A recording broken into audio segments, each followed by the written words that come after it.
Welcome everybody to more playoff games. Week 2, Division 2 playoffs here.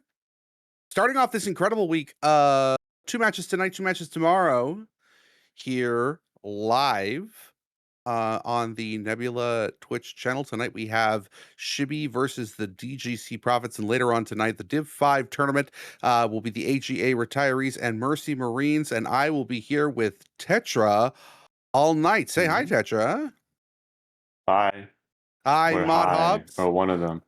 Hi, Mod What picture is Hobbs. that? Oh my god. Oh, that is a fantastic picture. With that, I love it. It's great. I love that meme. That's one of my friends. Ricardo, dude, he's the GOAT. Ricardo, absolutely. Yeah, DGC Profits and Shibby tonight in the semifinal matchup, I believe. Am I wrong? Please tell me if I'm wrong.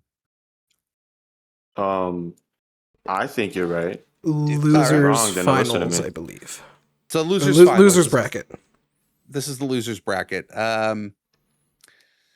Between DGC Profits and Shibby. We can get to the starting lineups for tonight. For DGC Profits, Hydrate and Koga on DPS tonight. Fletch is your tank, and that backline, it looks like Lucid and Whooper. Certainly, I won't call him Lucio at any point in time tonight. And Shibby. We have Wannabe Adult. I'm sure that's normal.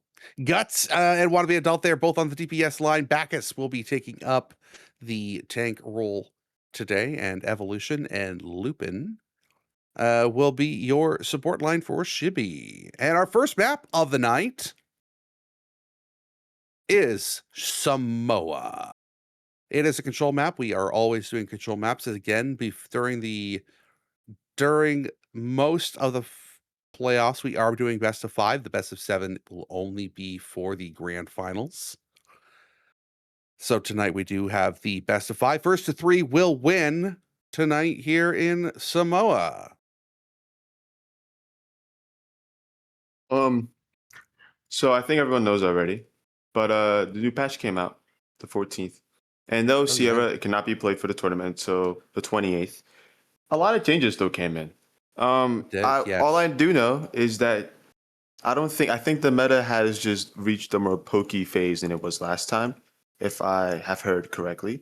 I know Diva's still the best character in the game, and I think that hasn't changed much, but we see some other changes. Onron got a buff. She's like kind of good now. I mean, she wasn't that good, to be frank. I mean, like if you were playing with like your toes, yeah, maybe she's maybe you know. But I feel like if you were like a competent player, Onron just is the easiest person to play against. But now it's like she has a bit of a presence now, and we could possibly see her. I don't think we're gonna see her at all, but just the possibilities there. But overall, though, also Pharah. I mean, I know Samoa's not like a crazy Pharah map, but Pharah's not bad. Pharah she can move in Barrage now, map, yeah. You know.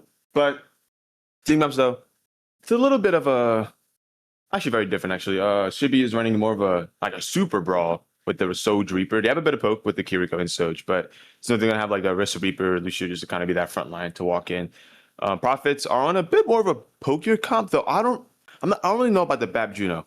They're very similar characters. I mean, obviously Juno has speed boost, but they're not really good at like taking angles that well. They don't have like a big presence on off angle, so I don't exactly know how this backline is going to work with having a Soj Tracer, but you know, we never know. Well, here we go. Opening up combat here on the bridge. Pretty straightforward. Orisa coming out here from Bacchus. Fletch dives in, tried to get a slash. The wall comes up. It kind of blocks out Bacchus a little bit more, and they have to back out. And the bridge control seems to be firmly in the favor of the DGC Profits. Fletch does find Wannabe Adult, and that might be enough to get the early cap here on first point here on Beach in Samoa. I mean, I think if Profits can just constantly just split this side of Shibby around, I feel like they'll find the picks over time. They don't have much angle pressure, and so like here, like you see the kind of splitting the team around to get Evolution, Whooper with the just getting the shots. I think if they can just work to split this team around, even if they're running this BAP Juno, Shibi doesn't have a lot. I mean, if Shibi takes angles with like the social solution, I think that'd be better. But because they're not right now, they're kind of all just stacking together. Profits, I see this working. Though I do think over time the BAP Juno's it's going to get weaker. Well, that disruptor coming in, that the Reaper has TP'd in, falling very low. Bacchus ends up, Fletch ends up falling, and so does Bacchus. Neither team having a tank, but the slight advantage here going to Shibi as they're able to put cap on put pressure on the point.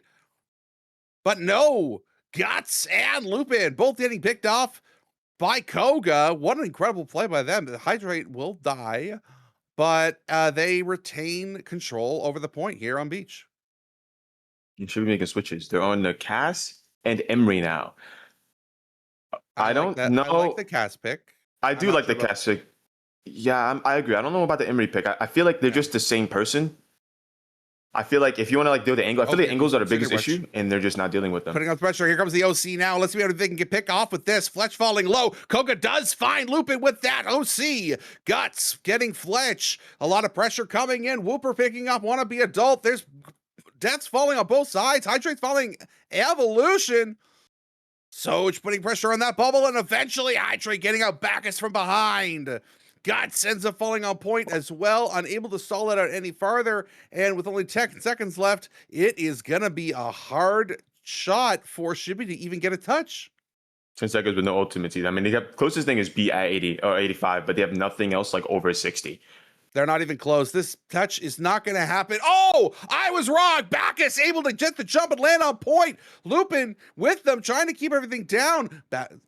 Wannabe adult falling dangerously low, though Hydrate does finish them off. Bacchus ends up falling, and Lupin follows suit. Evolution just behind that as well. Not going to risk jumping on that point, and the Coconuts fall with DGC Profits taking first point. I never knew Coconuts fell on that point. I've never known that. Yeah, does it happen all the time in your cap? Really? Yeah. When you win the point, Coconuts fall on that map. It's pretty cool. My settings might be too low. I've never seen that before. My settings might be super low. But overall, though, Profits, I mean, he played that really well. I do think, like, Water's having the best time right now because even though they're running, like, a pretty, like, solid not hybrid team comp, but, like, pretty mobile team comp that can play around the map a lot. Shibi isn't doing that. They're kind of just sitting in main, and they're letting Water on Tracer specifically just kind of flank and get kills, and not even looking at them. They're kind of just ignoring them. So I feel like if they're gonna run this Genji like this super hyper team comp, make some angles, get aggressive, hop, like jump their backline. They're on BAP Juno. It's the easiest backline to dive on. You just have to do it.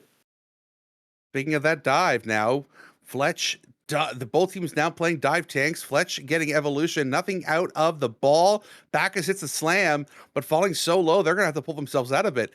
Fletch finding another one in that back line, finding Guts now as well. Wannabe adults kind of falling a little bit low. Does fall to Hydrate. Again, another pick by Hydrate with 16 eliminations now in this match. That's the go right there.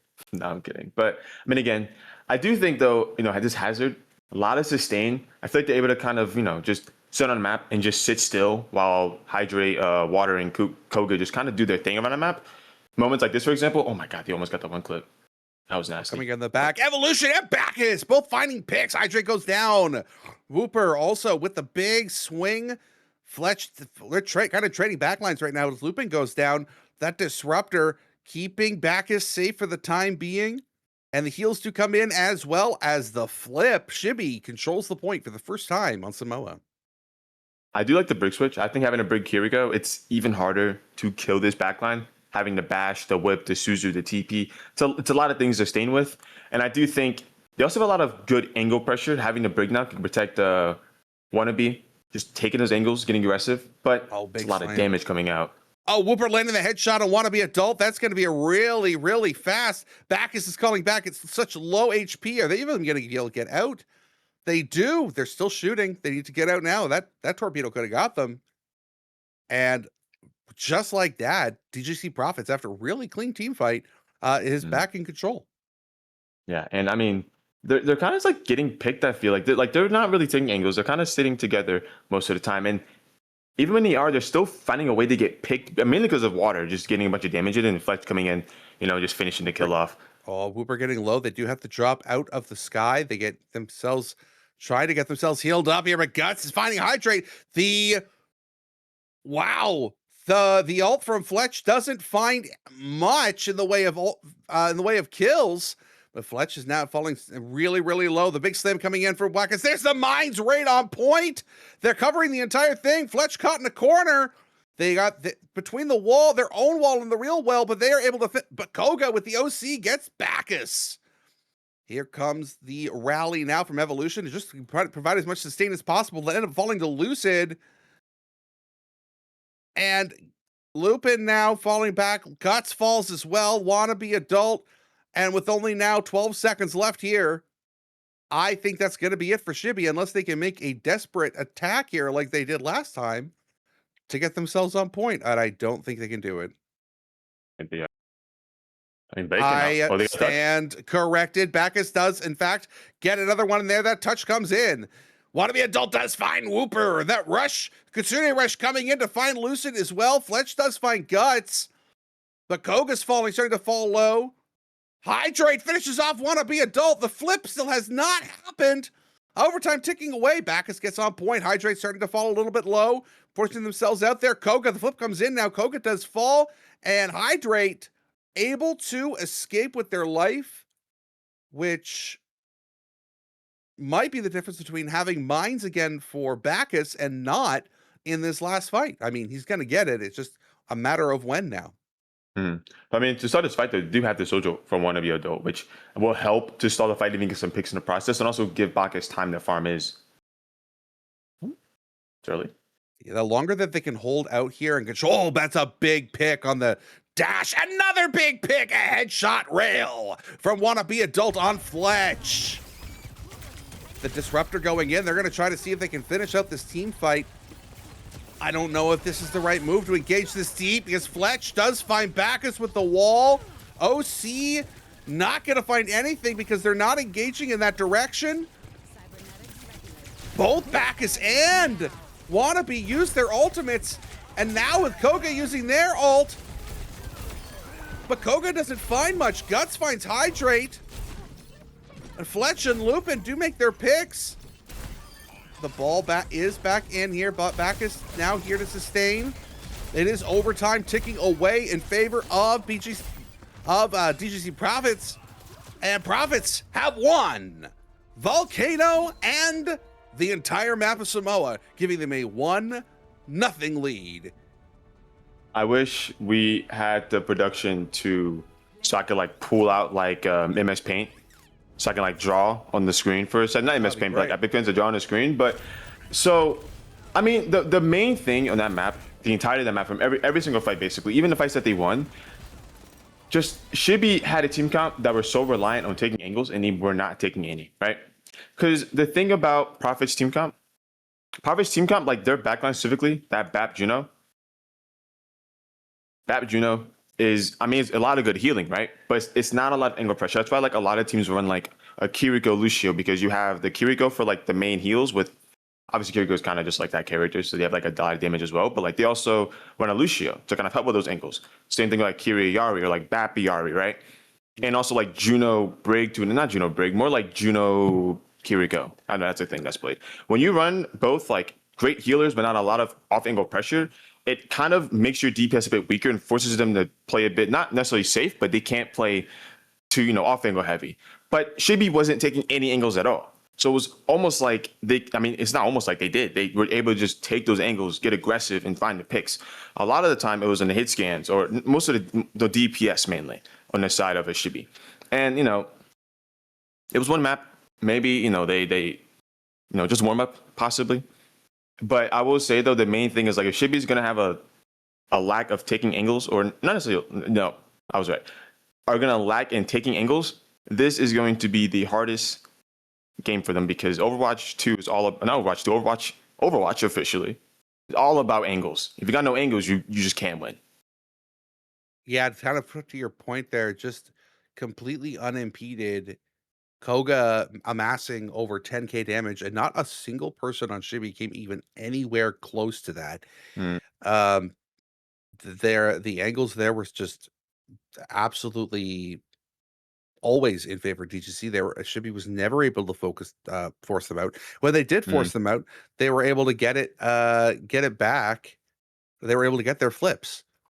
The walking on back lines a little bit stronger. I think the ball pick suited Bacchus a little bit better than Orisa for the purposes of being able to play a little bit more aggressively. And we are getting a flip coming in here. We are getting a substitution in. Wannabe Adult is out for Light Spaghetti. When I'm going to say his name like that every single time. Light Spaghetti. Oh my God. Light coming in. They choosing Bastion as their photo. No changes coming in for DGC, I believe, at the moment. I haven't seen any, nor do I anticipate any, but we are going to Survasa, which does have, I believe, the largest fan base. I think it is the most favorite map for most players in this game. Survasa. Yeah. Wow. Yeah. Wow. I think so. I think it's my favorite map. And I tend to hear that a lot from a lot of people, that it's just it's a very, very balanced map, and really benefits team play rather than sort of a trickling concept here. We are seeing the bans coming in now at this time. We are getting that's a while ago. We saw that Tracer ban on first map. The first ban coming in from Profits is Kiriko. And I'm just can't seem to see what the other ban is. Jesus. I'll pop in just to help out. Shibi bans Tracer for this map. They just accidentally put Samoa when they were selecting Suravasa. Very good. Thank you very much. That's why I was confused. I saw Samoa ban Tracer. And so that's what's happening here. We have a Tracer ban and oh my God. Someone's got snacks. Yo, can I eat some? Can I get some snacks? I want snacks. Tracer ban During the and break. and the Kiriko ban coming in. Thank you, producer Caustic. For Suravasa, I think really good bans by both teams. Both these heroes are very useful, very prominent in some of these comps that you'll see on Suravasa. Most of the Kiri, there's a lot more that you can work around with in the way of with the Tracer ban. But I think they just want to start getting these bans out of the way, and getting Hydrate off of Tracer is a really good step one, I think, here for Shibi. Yeah. I do think, like you said, though, having the Tracer... Oh, there's bikes outside. Having the Tracer ban is, I mean, honestly, on a map like Survasa, you want Tracer out, especially like if you're not only struggling to deal with Tracer, but just struggling with dealing with angles overall. Force more of a front, force more of a one line front to back type of team count rather than forcing dynamics. Right? We see them on this, and Shibi's running a Reaper, Genji, Maga, Lucio, Moira. Angles aren't really a thing to them, right? They're kind of just going to be bulldozing down, like, heads first. Profits, though, their team comp, I do like this. Okay, never mind. They switched it. I saw the Yari. I'm like, the Yari, Yari's so good right now. That's great. We see them, though, they're on the Sombra, which, again, it's a character that can be on flanks, and Shibi has even less pressure on flanks than he did the last round. So I'm a little worried on how they're going to deal with the Sombra from Koga. With Hydrate going from the Tracer, the Soldier now being under the control of Hydrate rather than Koga, we'll get to see their play. And right now they're putting a lot of damage on to Shibi, forcing them off point. Bacchus is just going to charge in there at half health, and hopefully they can keep themselves up. No, the torpedo from Woober finds them. The rail getting evolution, and Koga finishing off work with Sombra on Lupin. Hydrate getting another rail on Light Spaghetti. And staggering out this, Genji eventually falls to the torpedo. And just like that, once again, DGC Profits. First cap. Yeah. And he switches Zarya, Bacchus switching over. I think, which I do think that's better. Just a hard counter to the Diva. But I do think though, like they had this Genji Lucio, like Sin Evolution and Guts on flanks. Like, I think they're doing it right now actually, where they're sending them different angle just to pressure something else. Everyone is stacked on each other, and there's no way of taking any angles. And so Profits are just having Hydra and Koga just doing their own thing. There's the TP like, in there to try to get something on that. The dash coming in from Guts, trying to finish it up a little bit too late as they had already gotten healed up after the Reaper engaged. Bacchus forced to use the bubble on themselves. Guts gets the it looked like a dash reset on Lucid. And there's the EMP coming in from Koga. Light finishing off Whooper, but with Hydrate and Koga doing work here. Koga lighting another headshot on Light Spaghetti. And that's very, very quickly. Market goes to Profits. It was a better fight. I do think kind of started off better. They got the picks, and they kind of fell apart there because I feel like they weren't able to live long enough. Not enough damage. But I mean, Fletch is out of mech though. If they want to win this fight, they have to kind of run down as quick as they can to confirm it. Or I lied, Diva's back in mech. But I mean, this fight, they have Coalescence from Lupin, and they have a lot of those coming up actually. I started grabbing everything basically over 90. So this fight is, if they just run fast, I mean. All right, Guts coming with Blade, but falls really low. Fletch able to finish them off there, gets the headshot on that, but Spaghetti finishes off Hydrate Water. We are down 1 DPS from each team, and with Shibby, looks like they were already in control of Garden.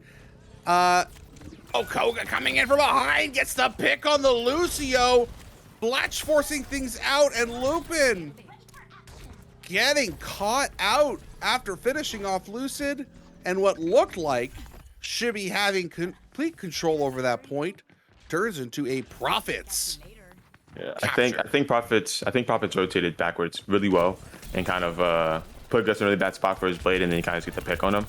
I think they gotta move together.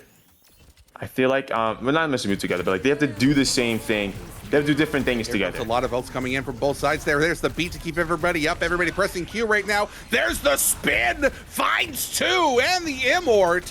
Fletch finding Lupin, but it doesn't matter. Bacchus is finishing off Lucid. Out. The baby comes out of mech. They do not stagger because they can't. They need the cap.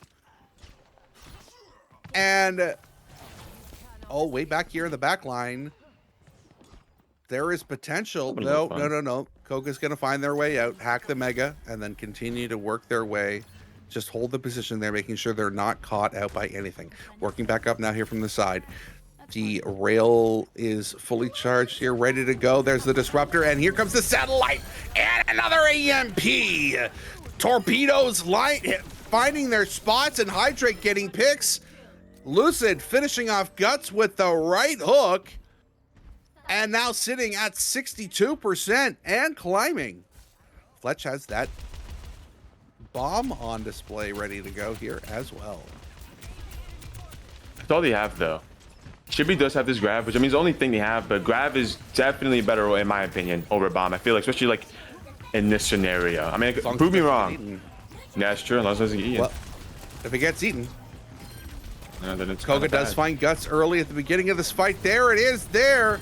Finding it an interesting spot just to find Koga. Hydrate, though, finds the entire backline very, very quickly. And with Light Spaghetti falling dangerously low, that's going to be Gardens as well. Going to Profits, taking a 2-0 stranglehold here on Suravasa, and potentially a 2-0 stranglehold on the entire match. Then he wishes he was Bacchus, but he isn't. Even if he was or wasn't, he still lost the fight. And I mean, the grab only got the Sombra in it, or Koga in it, and then they kind of just cleaned up afterwards. How? Oh, Bacchus finds Koga early. Koga just getting themselves out of it. This is going to be a 5v4. We have a Diva on Diva fight now. Fletch here putting enough pressure on. The deflect finds Hydrate with a headshot. Bacchus finding Lucid again. More headshots, and with Lupin finishing off Looper, even though they're all starting to fall a little bit low, Shibby's able to capture Palace first. There's the big boom from Fletch. Do they catch anybody? They do!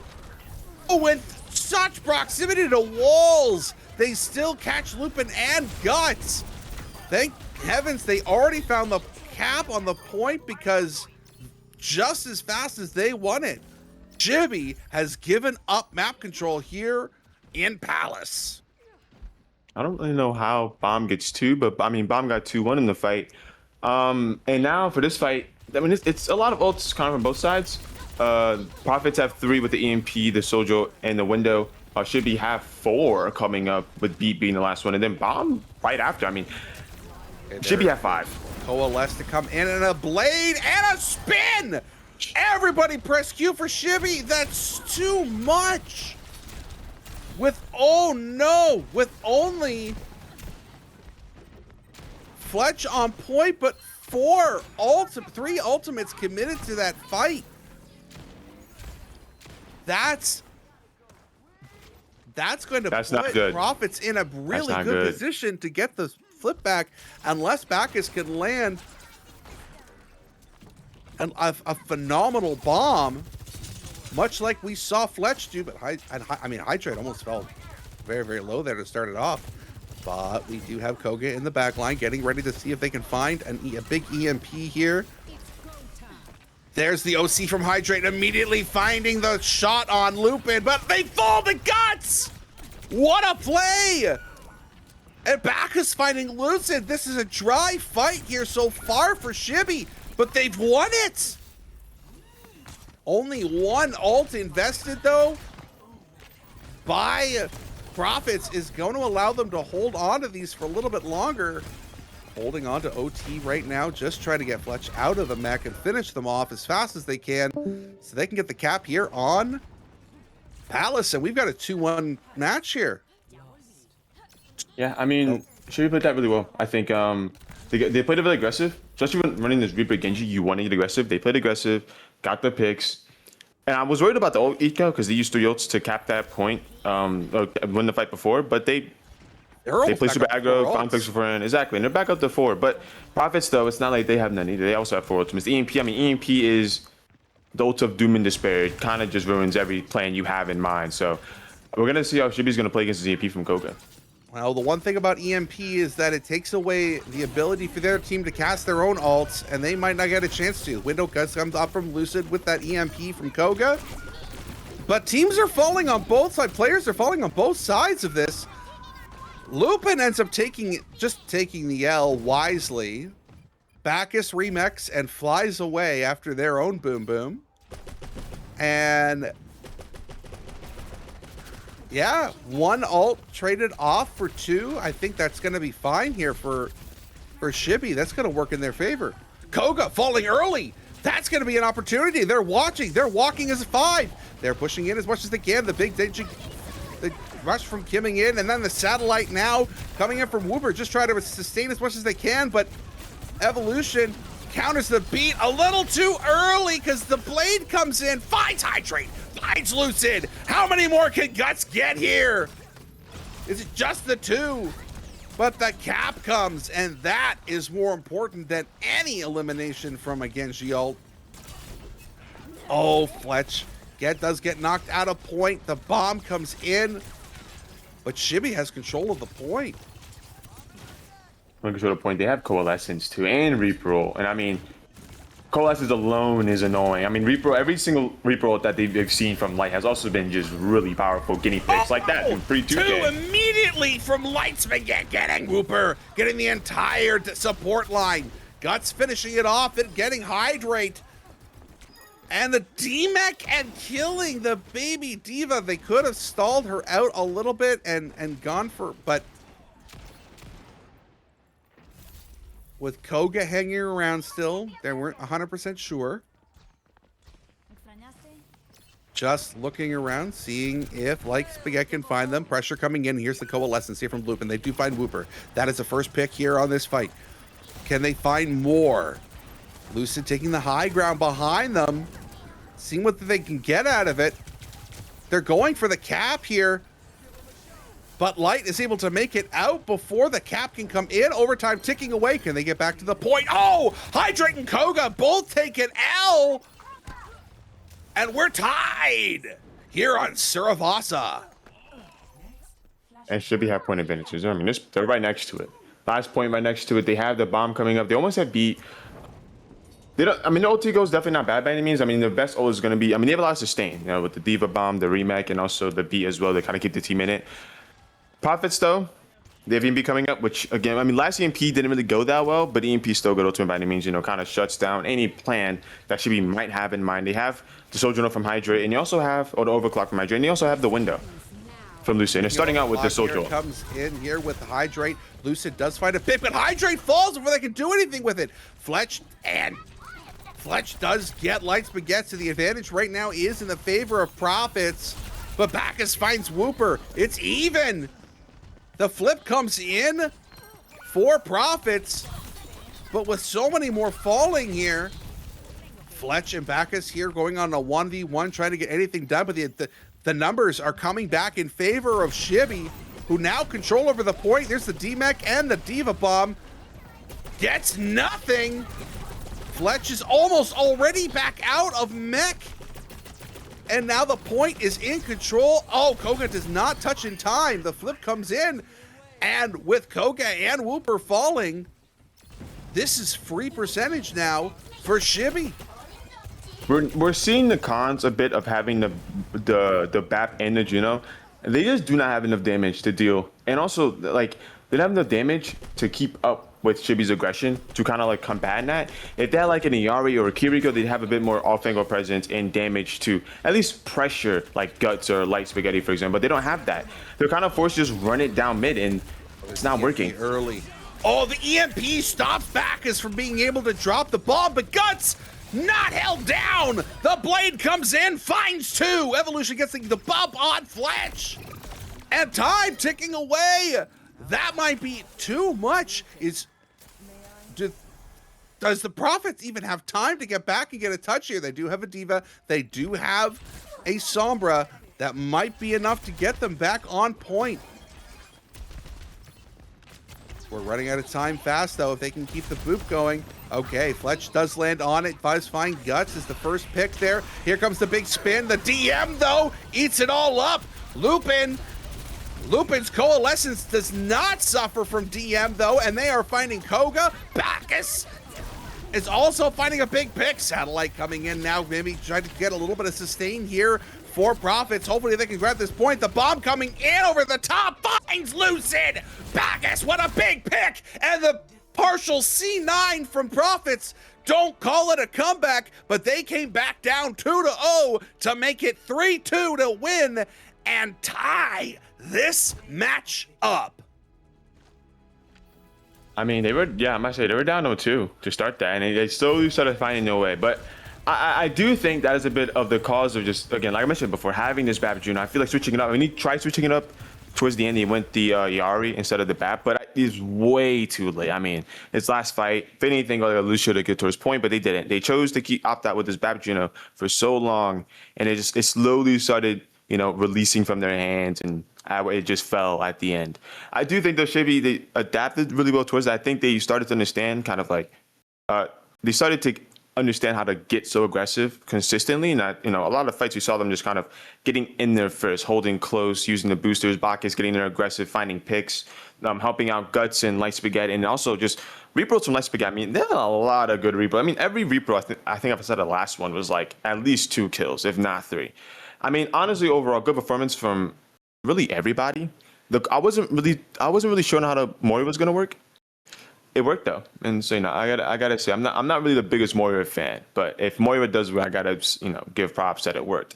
I didn't know how this map was gonna go though, because Sarasa is really heavy on angles, but the fact that they won this map, I mean, they have some life, but Tracer was banned, and now Tracer is back, and she cannot get banned again. At least Chibi can't ban Tracer again, right? So for other maps, I can see Profits easiest choosing like a more like angle heavy map. I don't know the map pool.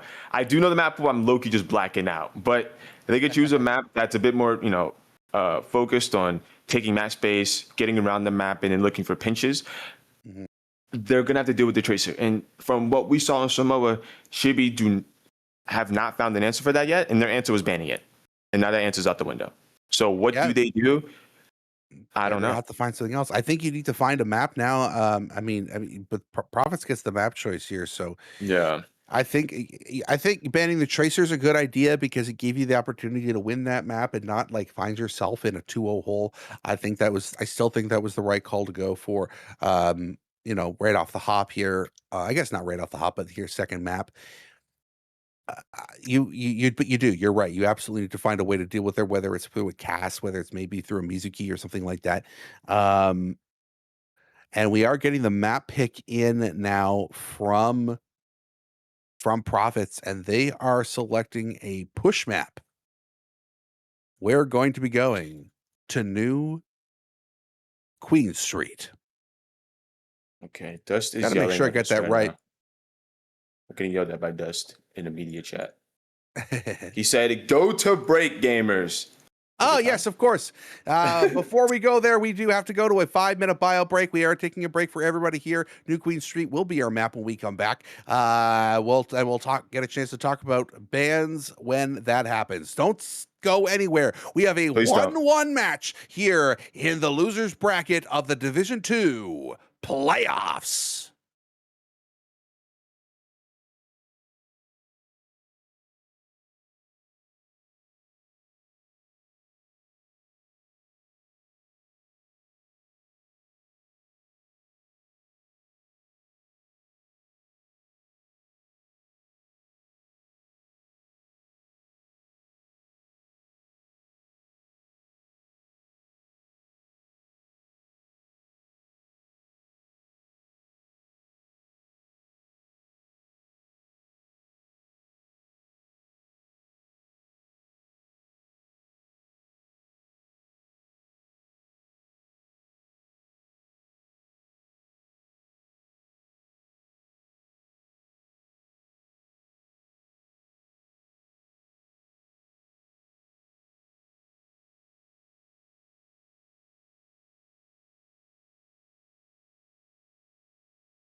Welcome back, everybody, to this Division 2 loser bracket playoff game between Shibby and DGC Profits.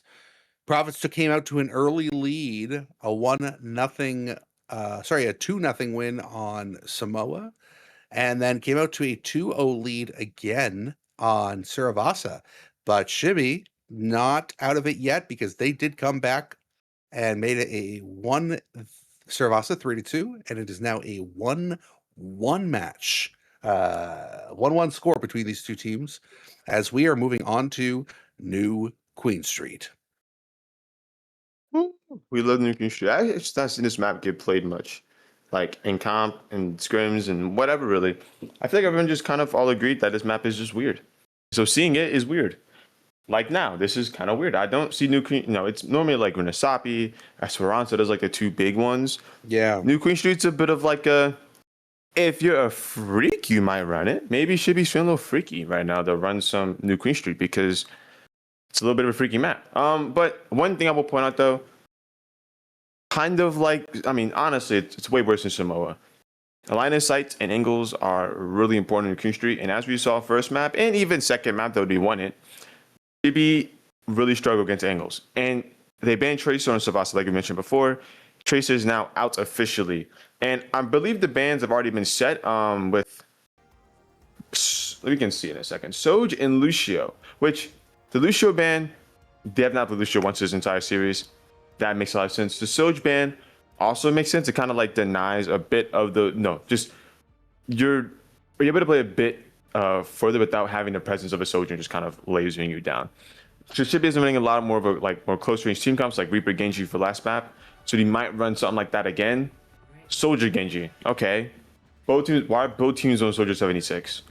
What is happening? I thought like one team, yeah, maybe, but like both teams on Soldier. We see Profits though in a Jetpack Cat, which I think Soldier Jetpack Cat is a weird combo that could definitely work, especially like with the visor. Profits do have the Yari and Jetpack Cat, which I do think is a bit of it fixes kind of the issues from last map. I feel like a lot of angle pressure with the Cat and the Yari because they have Diva and Soldier and Tracer. Everyone's really suffer efficient, so allows these supports to just get more value. Should be though a bit more sustainable.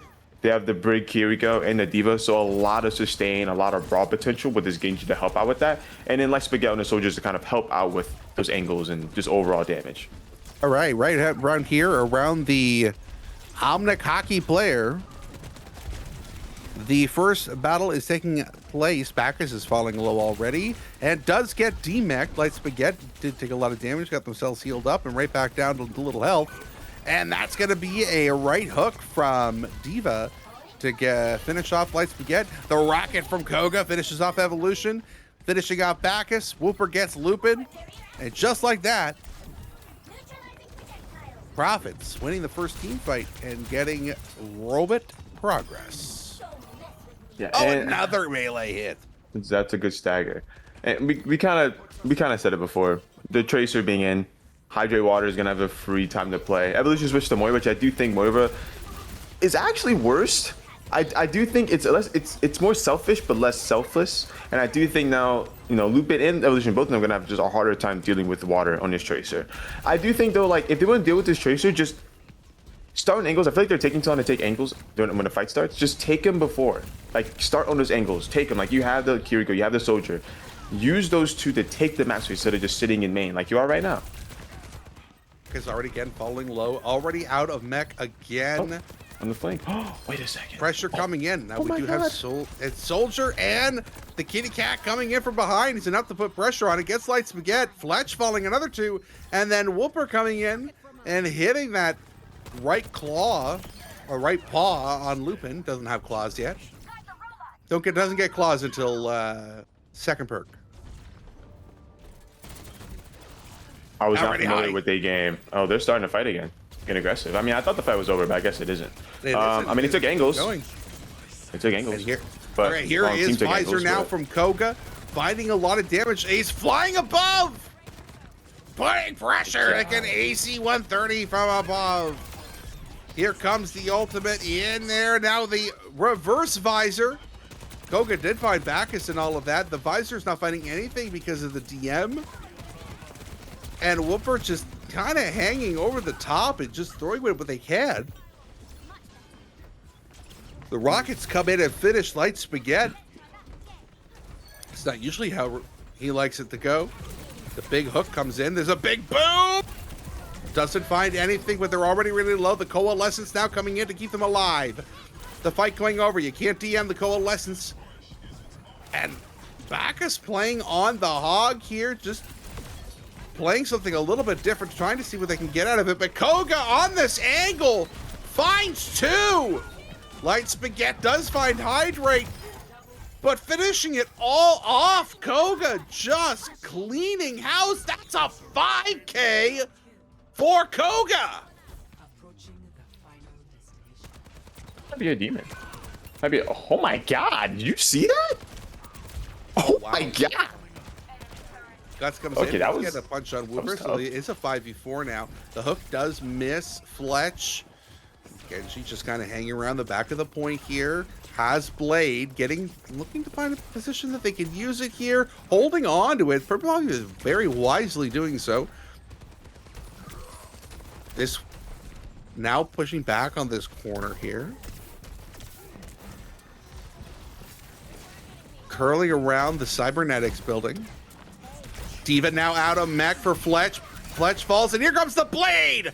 Koga finds Evolution, but the Blade comes in. Lucid goes down. Big hook from Bacchus, and he gets the right paw onto the Koga. I mean, that was a really big hook. I mean, they canceled the visor, but it was. I mean, they have to do this 4 more times, maybe 5 more times.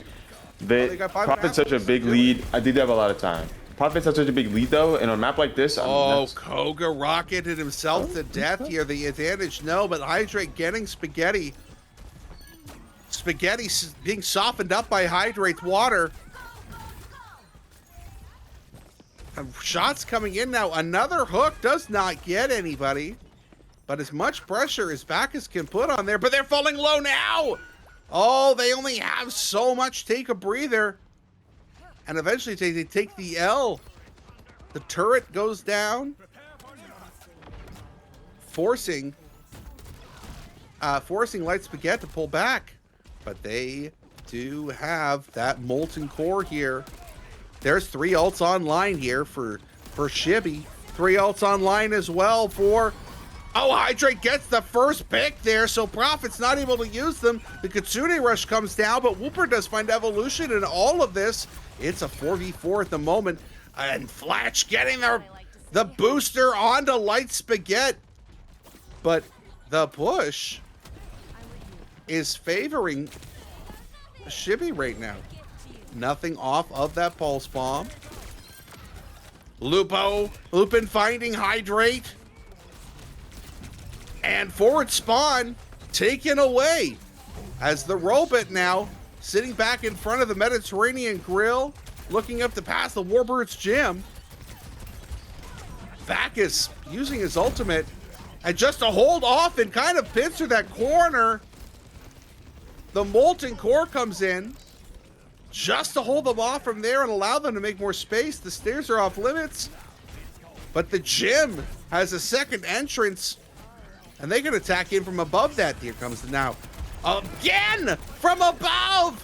Soldiers trying to find anything they can. They don't actually find anything out of it, but Hydrate did find Light Spaghetti. And that might be enough. The Coalescence coming in there from Evolution didn't find anybody.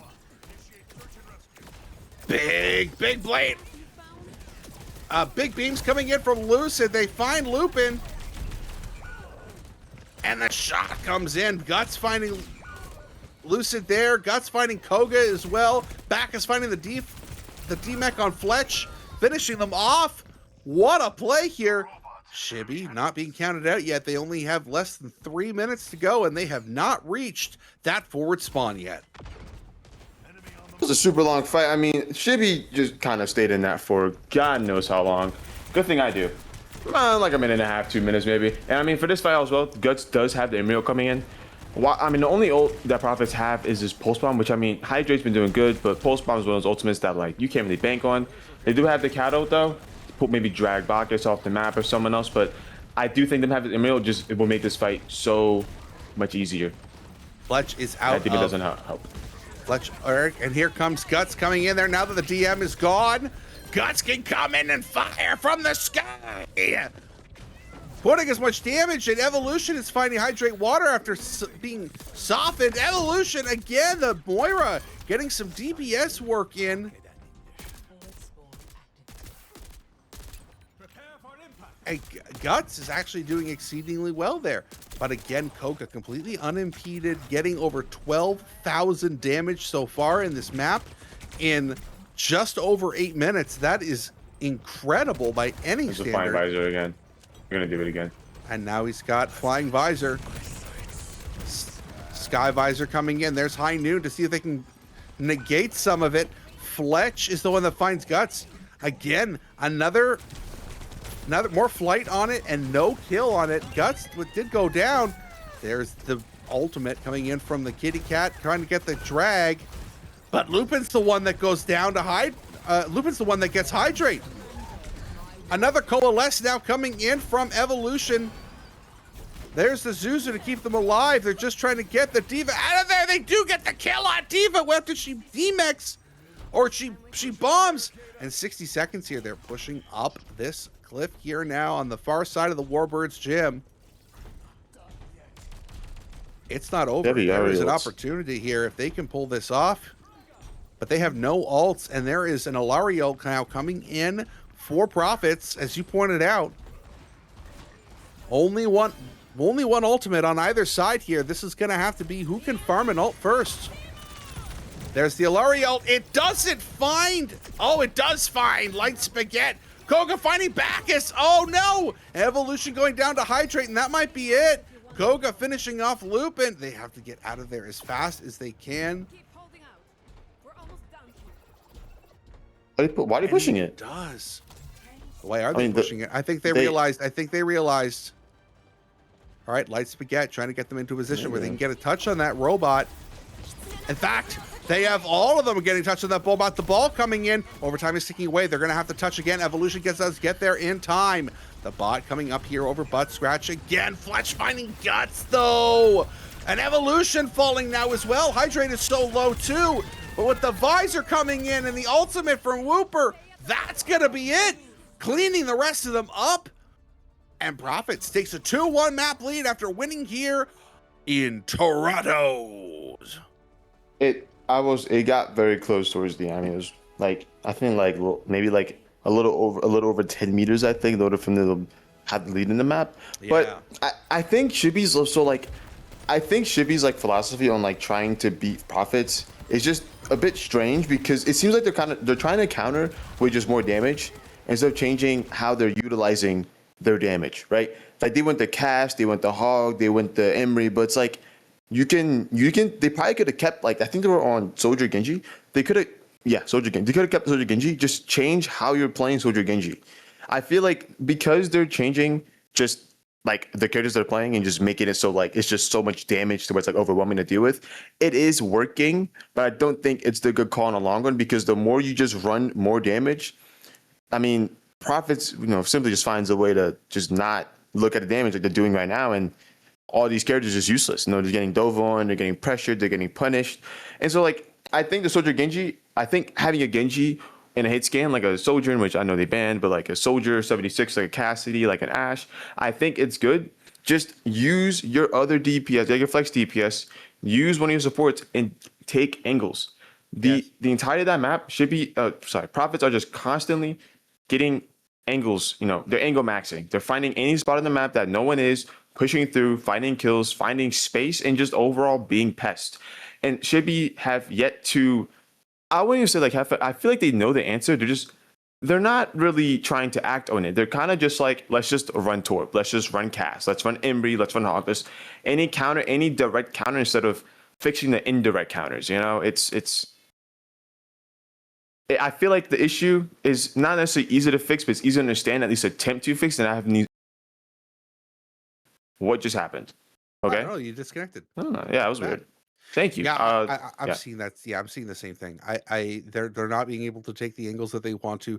They're not being able to play with the supports that they want to now. They didn't have the Lucio, so Cass was a little bit stuck again. Trying to get, you don't have as much mobility to try to get a Cassidy into a position where he can take that angle. It's a little bit tougher for him. That's why they saw a lot of the soldier on that. But I like, to your point, Koga doubled up in eliminations on any character in Shibby. In fact, so did Fletch. The two of them had the two of them had I think it was like 26 or 27 eliminations. And I think the most that we got anything out of Shibby was 10. I think 10 eliminations was the most. And that's just not going to do it. I know stats aren't the be all and end all of everything, but they do tell a story when the margin is that wide. Agreed. But do we have an idea what next map could be? I mean, there's a couple things they could do. We do. And this is where things are a little bit strange for us, because at least that I think so, is because the map in question that we are going to be getting for map 4 is Havana. And we already have a ban in from Shibby for it, and that's Diva, which I'm a little, and I understand that, Fletch has been playing a very, very strong Diva. That Diva is, in a very good position even after the last patch. Didn't see any nerfs as far as I'm aware. But this is, this always tends to be more of a poke comp, so the Diva ban does actually surprise me. I'm surprised we're not seeing something more like a Domina or a Ramatra ban, or you're unlikely to see a Sigma ban because of everything that you can do with it. But I'm just a little bit of a loss for the Diva ban, unless they're trying to very specifically protect a tank. And we do get a ban in from Prophets as well to shore us all up here in the way of very, very quickly moving through this. Hydrate has announced for Prophets that they will be banning Genji. They ban Genji? Yeah, again. Prophets ban Genji and should be banned Diva. So 2 dive heroes on Havana on like one of the quintessential poke maps. I will say Genji does make a bit of sense. It is a poke map, and Genji is a pretty good poke character, so I think them having that character just out to begin with, I think does help. But I also do think the better characters to ban over Genji on Havana. And on top of that, on top of Genji being the ban for Prophet, should be banned the Diva, which, like you said it before, so I'm not going to necessarily repeat too much of what you said, but this is a poke map. This is one of the poke maps in the game, and they're banning a dive character, which I will add though should be. Wait, no, I'm wrong. I was gonna say Shibby have Diva as their logo, but they're the ones who ban Diva. So I was gonna make a joke, but that joke wouldn't even make sense because it's just wrong. But okay, whatever. Oh well. But Shibby and both teams, honestly, so far, they're kind of opting out to like a very generic Sigma comp. I guess Shibby was just forcing Prophets to run this Sigma too, instead of making them maybe running like a Diva on like second point, which if they get second point, Diva is pretty strong on second point. That's true. Third point and first point, not so much, but second point, Diva is definitely like a great tank. And so I think they're just eliminating the possibility of second point being an issue, or any point, Diva being an issue. Prophets though, their team comp is not, it's not weird. It's not that bad. It's just having this break, it's brawl potential, but they have Widow and Sojourn. You don't really have a lot of brawl DPS for Brig to work with. So I don't really know the point of this Brig. I do. The Brig is there to protect this backline. Brig's doing the Brig jobs, right? Protect the Widowmaker, protect the... and that's it. Worried about something like... Worried about that Tracer coming up, worried about... Like, both of your poke DPS are on that high ground, putting a lot of pressure in, and with Brigitte there, that it's going to make it any harder for Echo to be able to get any pressure up on top of them. You know, all of these fights are happening now inside the cafe. The Immorts both come in. They both fall really quickly. Fletch is falling low. Oh, and Lucid does find Spaghetti. Whooper and Koga both getting picked. Whooper gets another one as well. So, a team kill here in for Shibby, and Brigitte getting 2 of those final kills. I mean, if you're gonna fight in a small room against a Brig, I guess Brig is gonna be better than. A lot of switches come out though. From Shibby, they're on Winston on a back. What in the world? So we are getting a dive, a quasi dive comp, like the hybrid dive comp that we used to see back in like Overwatch 2, like season 12.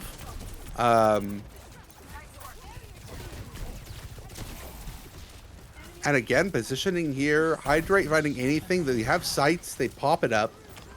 And that's mostly, but they get dove very, very fast. Hydrate falling so low.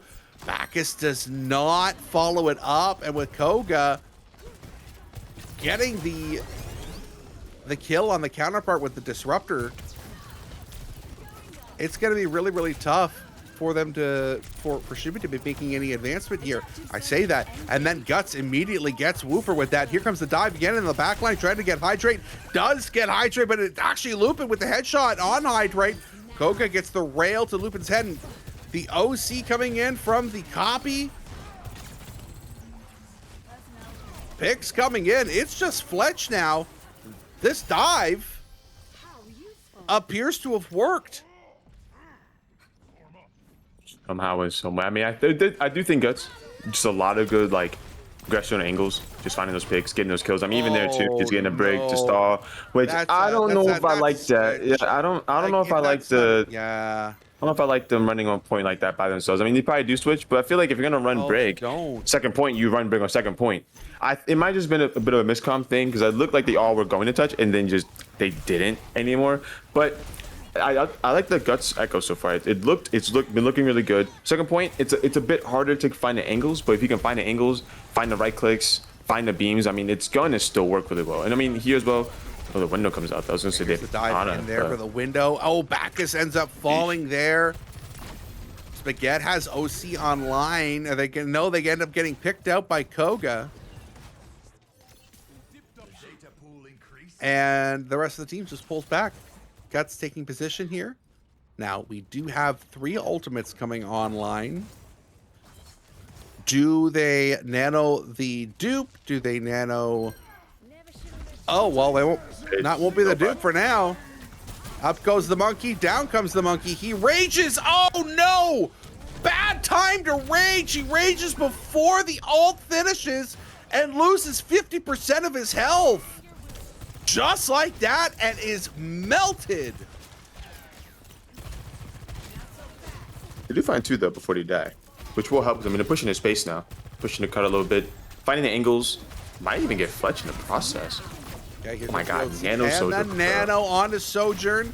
Sojourn doesn't have any other care at the moment, but they do have a monkey here to back them up. Going outside, gets picked off from Koga, but the bomb is still moving through. But it does look like Prophets is starting to stabilize a little bit here. Just to control this point, Evolution does fall. Lupin pretty deep in, trying to keep their monkey alive. Monkey ends up falling as well. And now 1 minute and 40 seconds here, just 100 seconds left here on the second point of Havana. And they have things to work with. They have Need Rush coming up. They have the copy, Guts.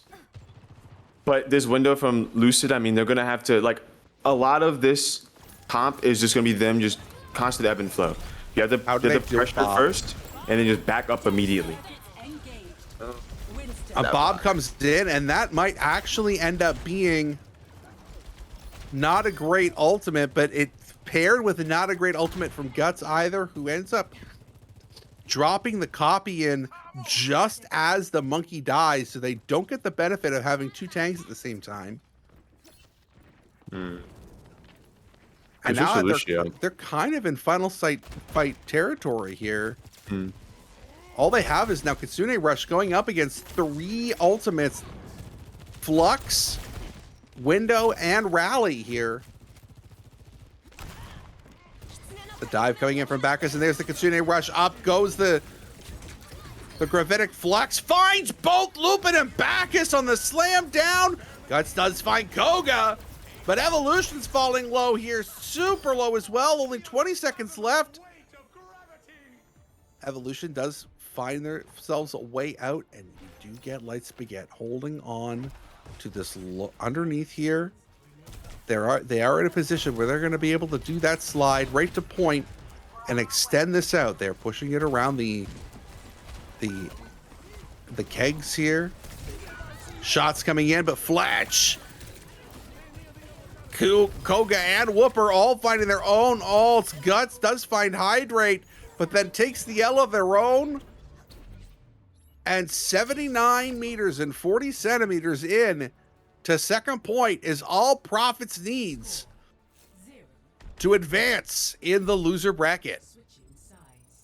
Guts was playing their heart out. I mean, I mean, second points is always difficult, but like, I mean, I feel like Guts was definitely trying to find openings. It's just, I do think Profits, I mean, thank God should be banned Diva, because I feel like that would have been even harder.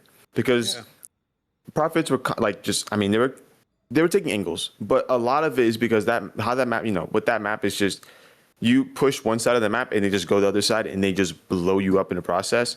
Also, too, everywhere you go, you kind of always get looked at and you can get shot. There's not a lot. There's cover, but it feels like the cover is always easy to just peek over and just look past. So, I mean, as we saw, just Fletch and I believe it was Hydrate.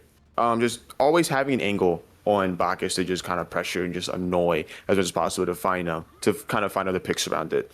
I do think the spawning camp though from Shibby, I see it working. I do see it working. The only thing is just they kind of have to make it work. I mean, you do have a bit of a luxury to work with on first point, but second point you only made it halfway through, so you don't have that much. So get it down as much as possible. Try to get the advantage up early, so you have a bit of so you have a bit of cushion to work with afterwards.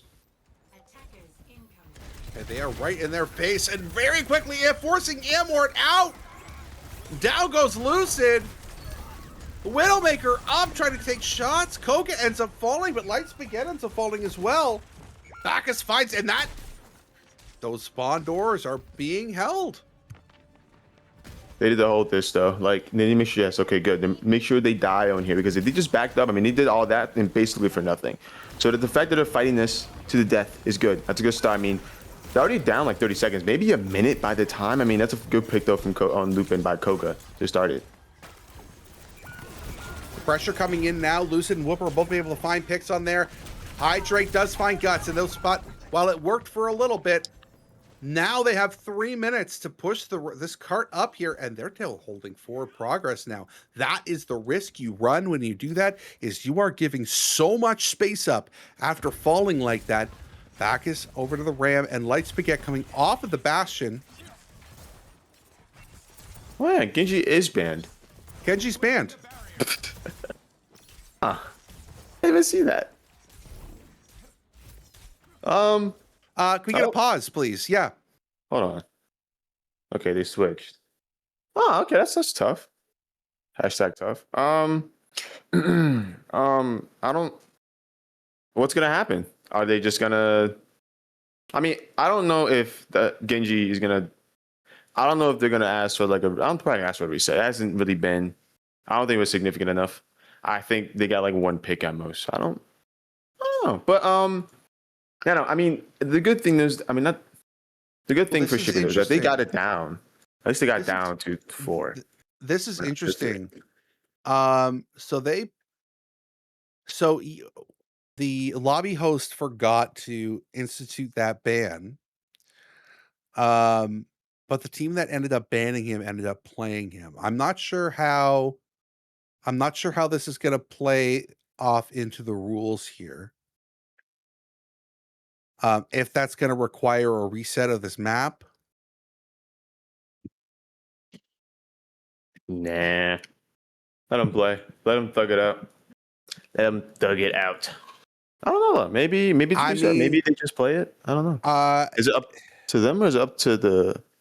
I guess is it up to the big boss. well, this has to come down to a rules analysis. So the it is a combination. So the lobby host did not set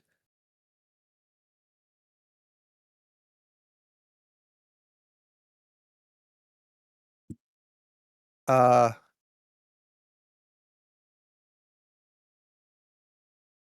yes. So a ticket is going to have to be made for this match. Um because the Genji did play a significant part in that early role. We do not have an individual in the room with us at the moment.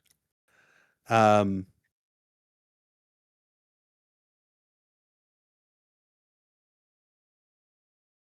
to make a ruling on this, so a ticket is going to have to be made. But this is going to be a cause for contention, um, especially because the Genji was important kind of early in that retake. As far as I remember, can you confirm that for me that Genji was a part of the team fight in that last fight? They were technically for a little, yeah.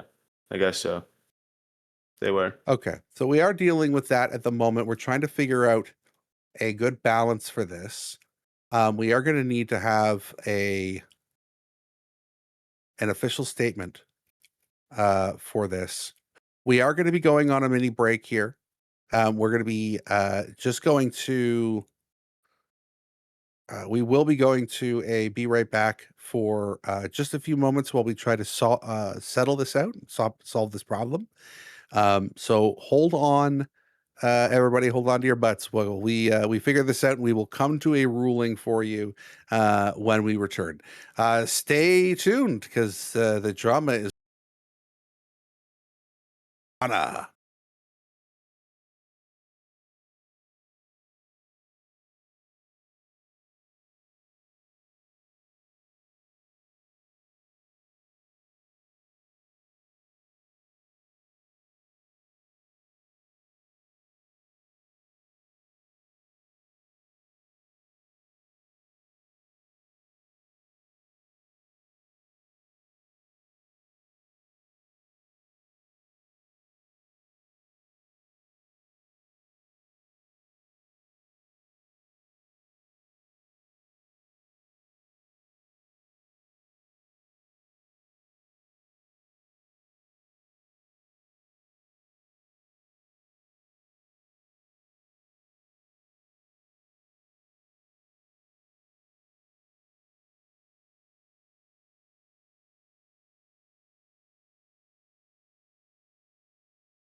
All right, everybody. Good news. We have a definitive ruling and agreement from both sides.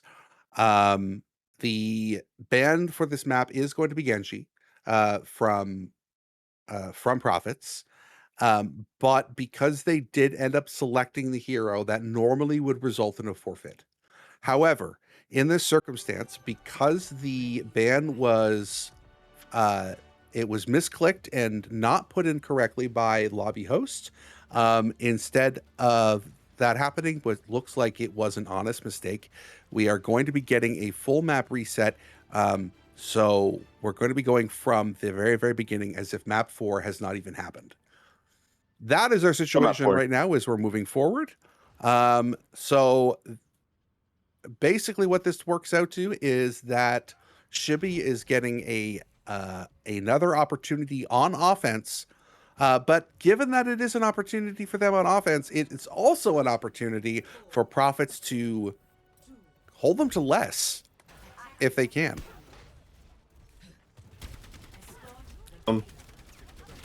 Whoa, what are they on? This is Hey, if map 4 never happened, why are they're counter switching? Oh, well, that doesn't matter. I mean, I thought the counter pick was gonna matter much, but I mean, so far. Yeah, the pick coming in here from Hydrate really early. The cart's moving. So the picks from Profits are nice, but they're not game ending for anybody, especially here on Havana. Hydrate finding another headshot, multiple headshots here. Whooper still on that brig, holding that high, and a lot of the damage already in less than in 45 seconds. That is sights. Fletch finds Bacchus, and that's going to have to be a reset from Shibby. Just seeing if they can get anybody to poke their little head out, and they do. Oh no! We switched the camera the very second they got the shot off. Yeah, Guts. Wait. Oh my god. Guts ends up falling, so the cart has moved all the way up the first street here, which is generally what we see a lot of. You'll see the teams just generally give up this first street so they can fight the corner in the cafe. And now coming in, seeing if they can get the rocks off. The shield comes up in time to stop it. Widowmaker versus Widowmaker here. Seeing if there's a little bit of a push. They're rounding this corner, but Coca is behind them, taking that angle.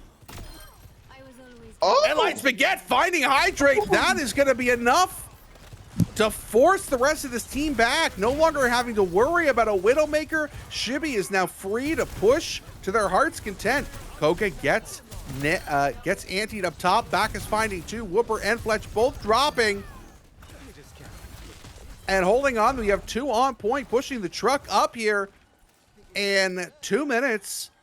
And it looks like 2 minutes and 15 seconds is going to be enough to cap this point. And this is a much better push this time from Shibby. It is, but they have to. I mean, even on the first map 4 that happened, they got here pretty quick. They just was getting past was the issue. Fletch does find back as the beak, trying to save their lives. Not enough. Coca finding Light Spaghetti, and that is going to be enough. Again, enough for a reset here. Both supports hanging out of back,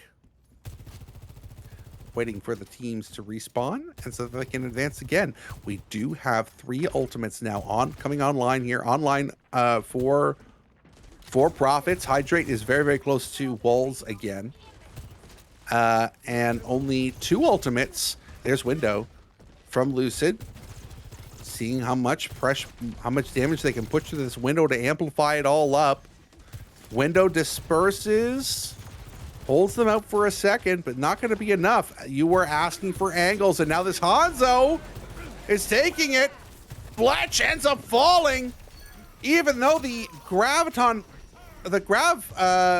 flux was interrupted. And now Shibby with a team kill with 2 minutes and 50 seconds still in the time bank, coming up around the operations corner inside this distillery. They have a lot of ults to work with too. I mean, it's looking a lot better than their first attempt on this map. I mean, Prophets do have the Raleigh walking out with Koga Soldier as well. I mean, they have a good potential to get up, but Spaghetti with the first pick. Oh, These wow. guys are locked in. They're locked in right now. Incredible. They turn this around here. Guts finding 2. And Light Spaghetti finishing off 2 of their own. Lupin just sitting on point. Flipping around the fidget spinner. Pushing this forward, and they are able to take forward angles here. Already coming in towards the fortress. They're going to push for free for so long here. Light Spaghetti and Guts are doing their thing right now. They're getting the shots, they're finding the angles, they're getting the kills. Doing really good right now. And also, I mean, Spaghetti do have this dragon, which they're going to use really early. Now the dragons do come in to try to see if they can get anything out of his zone. They don't. Hydrate did find Lupus, and Fletch found Bacchus. And now the OC comes in. Koga finds 2. A rail straight through the skull of Guts. The barrier appears. It seemed like a bit of a panic dragon. I think Shibby just took a fight way too early without really assessing what was happening. And by the time they were up too early, Whooper came out with the rally and he kind of just got bashed on. And then Koga with the soldiers kind of clean up. But I mean, they got ults out. They don't have them anymore. They have no ults actually, but neither team has ults. So it's going to be a slow fight to kind of find these ults a little bit. For Prophets, they're coming online a little bit earlier, but they don't. If they're ult tracking properly, they know that Shibby doesn't have anything right now. But if they're not, they could be worried about a few things. But Hydrate does find evolution, so that is going to be one of those potential ults out of the way. That is going to be tricky to work with. Spaghetti trying to get an angle on the Widow, ends up taking too far of an angle, getting themselves too far in and falling. And here's the Graphitic Flux up in the air. Bacchus comes down, and Fletch finishing everything off. No one can hide from my sight. Here come the walls. This is going to make it really, really hard now to push. You might just have to sit there and wait for this to expire. They're holding in position here. They are kind of engaging into the walls just a little bit. And Bacchus now, of course, has his own Gravitic Flux. Let's see what he can get done with it. There's the window from Lucid, putting enough pressures. Bacchus is isolated, alone. Has to get Nano to keep him alive. And there's the Gravitic Flux. Doesn't get anything. But it's okay because Lupin and Guts are getting work done. Oh my god! Koga with the primary fire finishing off Guts. But this thing has entered the fortress and we are now down to only a few meters away. The beat coming in from Evolution. Pressure coming in. Bacchus did find a pick there but ends up falling to Koga. The angles are too much here for Shibby, and they are forced out. There's so many angles available inside this fortress. So the cart sitting happily just meters away. A fight that's going to last. They got. I mean, it's even worse. I was gonna say though, a fight that's going into last, you having the ult deficit of 2 ultimates. I mean, all you have is Dragon, for Shibby. Prophets, they have the Soldier coming in. They have the Raleigh and their Flux coming up soon. There's ult deficit this bad on a map like this where, okay, well, they don't what a pick though. There comes the Dragons underneath, finds 2. Oh my god, Light Spaghetti getting so much work done. Whooper does have to rally here, but it's not going to be enough. The Gravitic Flux comes up, doesn't find anybody, but the OC does find Bacchus and Light Spaghetti. It's not over yet. There is no Fat Lady. Koga gets 4 picks. And Hydrate finishing off Lupin. The OC is huge from Koga. And holding them to only 2 points and 96 meters on the 3rd point. Now, this is an improvement for Shibby from their first attempt at this. But what an absolute play at the end there by Koga, finding 4 with the overclock. Absolutely insane. Oh, I will say, it definitely was. I mean, like you said, it was better. I do think here, it's not over yet. They still have to hold Prophets I did like the team comp though. At the Switch, I like them playing a bit more of a faster style. I do think them just trying to play like a poke comp just wasn't really fitting, or like a dive comp either. I think having like this brawly kind of aggressive comp just works, or worked for them. I mean, it did work. They got further. Here though, they're gonna try to spawn camp again. I mean, You've got last time, yeah. you know, I mean, they chipped a minute off, which spawn holds are never meant to hold them in spawn for longer than like a minute normally. After like a fight, most teams kind of figure it out and then push. So if you get more than a minute, it's honestly like I mean, that's a big luck. win. Well, not even luck, but yeah, it's a huge one, right? So I think if they can get down to just like a minute again, that's a huge step in the right direction for Shippy to possibly take this map and go to a map 5. Do they know that's what they're doing here? And Fletch on top, already in a position. They did figure it out. They did try to anticipate it. But Guts does find Hydrate anyway, and Fletch falling low. Has to use hands to keep up. Goes back inside. Still low. Doesn't take the opportunity to get all of the heals. But Koga and Light Spaghetti both going down. Bacchus does find Whooper. This is the opportunity now that you were looking for. That is a good hold there at the spawn doors.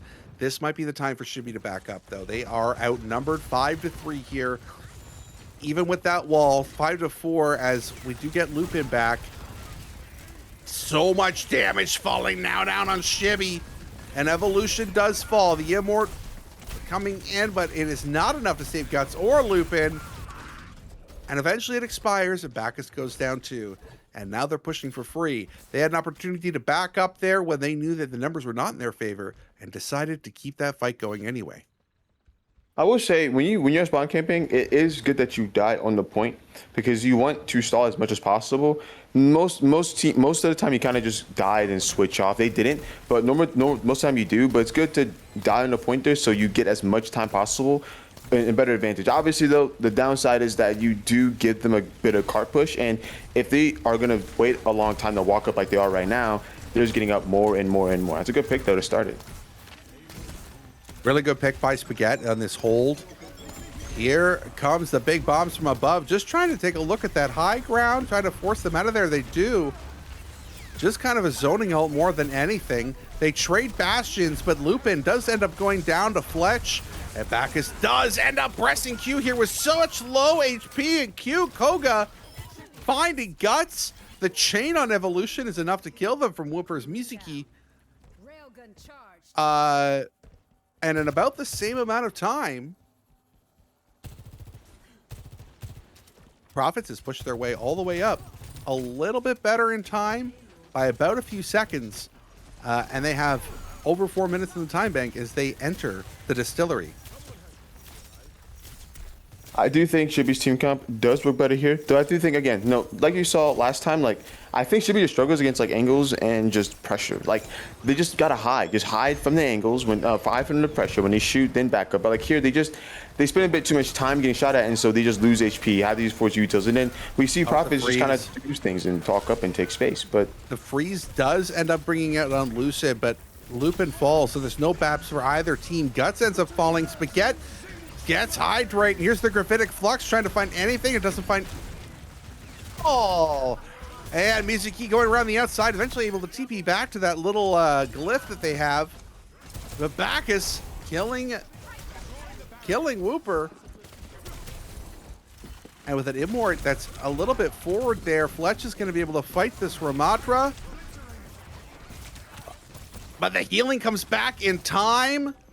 And that is just so much damage mitigation just by crossing your arms for Bacchus that the entire team is able to get back and hold this position and pop the window of their own. The Immort goes down. Punch is coming in from Bacchus. We have an ult coming line from Spaghetti, but Spaghetti ends up falling. They trade bastions. Evolution goes down there, giving the advantage here to Profits, who are working with a 4v3. 4v3. Guts finding Whooper there. Oh no, Bacchus pulls out the ultimate, but Annihilation is not enough to stop them from getting annihilated themselves. Evolution trying to put a little bit of pressure up here from up top, just trying to farm a little more of that ult charge. They're pretty low on it. Guts getting very close to that pulse bomb, and here comes Light Spaghetti. Just seeing what they can get with this. A little bit of damage, but not enough. Follow up on that. The pulse bomb from Koga doesn't find anything. I don't know if the Immort had anything to do with that. Guts falling low. Light Spaghetti does get dropped, but Guts finding the pulse bomb on Whooper. Incredible play. But Lucid and Fletch finding picks of their own. Lucid on the BAP getting a second one. Incredible. And with 3 minutes and 14 seconds in the time bank, there is enough time to get this cart to 96 meters and 23 centimeters. Especially if they hold this angle as well as they have. I mean, on top of it too, they have a lot of ults. They have the Matrix, they have the Flux, and they also do have the Bastion artillery strike. Chibi have nothing. Their closest ult is 65 on beat. That's not good. I mean, we see them these all three ults instantly. Oh, that could be a mistake. Hydrate does find evolution on that, but the angles are in the favor of, well, I mean, the angles were in the favor of Chibi, but they ended up all getting obliterated. Those three ultimates may have been enough, but I don't know if it was worth it because the truck isn't making enough progress because the ult economy is now in the favor of Chibi. And yeah, sure, you've got 2 minutes, but you're about to cross into probably what is the toughest part of this map with every angle available, creating this entire zone of kill box, and they have to fall back. They don't have a choice. Angles are now being able to be set up here. Koga trying to get what they can. They do get the stuck, but the Immort keeps everybody alive. Evolution falling low. That could be enough to get it done there, but here's the window. Putting damage in as much as they can. Oh, the rock up Bacchus is going to clean them up. Oh, there's not going to be enough here. Evolution is coming back here. Here's High Noon from Guts, but that's it. And Profits advances in the losers bracket. Somewhat comfortably too. It looked a bit comfortable. I mean, I do think the second and third map, they were, lost second map, their map was really close. But I feel like first and even this map, they were kind of a comfortable finish also, which is, that's, for the momentum that's really good going into lower finals. Because, lower finals, you lose when you're out. Which, speaking of being out, Chibi, I mean, they're gone, they're eliminated. Yeah, that's elimination from the playoffs.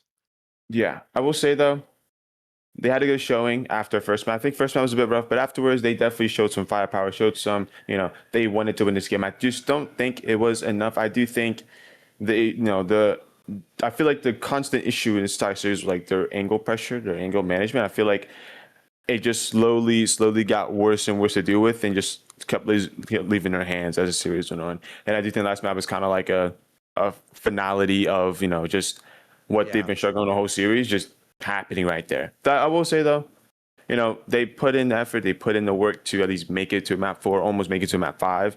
So I can't say that, they didn't show up. They definitely did show up. It just, Profit is just, I feel like just had an upper hand in the series for their for the understanding of just, angle maxing, how to take angles, how to use them, how to utilize them. Their team comps, in my opinion, weren't even better. I think the team comps, for the most part, were actually kind of worse. I just think they have a better understanding of, how to play their team comps to their utmost. Yes.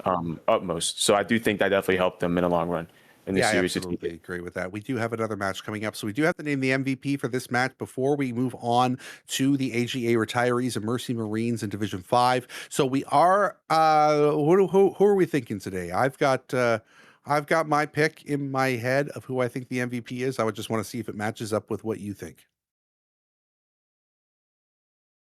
I mean, I do think Water. I think it's a pretty easy answer. I think Water. Yeah, Water just kind of played well the whole time. I feel like they were denying. I mean, they were denying. Chibi of so much anything that they could work with, and just finding picks on basically every character they're playing on the whole time. Yeah. So I definitely do think like Water's Tracer alone could be MVP. I think. Yeah, the Tracer alone could be MVP, but they played exceptionally well across the entire thing. And yeah, today's MVP is going to be Hydrate Water. from the DGC Profits. Just an outstanding play. Just putting up, I think it's got to be close to 55,000 damage over the 4 maps. That's just on a rough estimate of what I was looking at. Easily topping, you know, at times like on the longer maps, topping 35 eliminations. 26 I know was on the was on Suravasa. Just outstanding play altogether from them. Able to find a lot of value for what they were able to do, and it didn't matter what they were playing. If they were playing Soldier, if they were playing Tracer, the we saw them on Bastion there at the end as well, which of course is going to contribute a little bit to that damage. But getting all of that done, especially when you're going up against the Sigma, I think at the end of the day is that is worthy enough for MVP. So congratulations. So congratulations to DGC Profits. Congratulations to Hydrate Water. Hydrate, you are the MVP of this match. And good hunting next week. We are moving on in just one moment to the Division 5 Week 2 losers bracket between the AGA Retirees and Mercy Marines.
Slowest countdown on Earth. All right, everybody, welcome back to the doubleheader tonight here and the Nebula Esports Nebula Series playoffs. AGA retirees and Mercy Marines, the loser bracket for Division 5, the Division 5 tournament, which I get to play in as well. I'm joined again here by Tetra. Say hi, Tetra. Okay. Tetra does not What? say hi. Tetra I said hello. Oh, I didn't hear you. Yeah. It's Oh, me, well. Tetra. Okay. We have our first map and our bands, and both teams are ready to go. So let's get a look at those rosters. AGA retirees, we've got Leatherhead and Cheezers playing DPS. I remember Leatherhead was going head-to-head with me on that Sojourn last week. We had quite a duel. PD Pipes will be playing tank tonight, and we have Jade, Rogue, and Cypher playing that support line. And for Mercy Marines, DJ Frying Pan. Always love DJ Frying Pan. I should have learned how to pronounce this before I said it. Chizurutajo will be playing as well on that DPS line. We got Gridlock on tank with Raw Active and Waterboy on that support line. I would say anything, but this music is low-key distracting me right now. I'm dialed in. I'm listening to music. Nah. First map though, Legion Tower. Yeah. I mean, after the first series, we kind of, as we still kind of figured, Diva is still really good. Legion Tower is a pretty good Diva map. I'm not saying it's a Diva map only. You can definitely do some other things, but Diva definitely is strong here. And so if either team has a Diva player, that's great.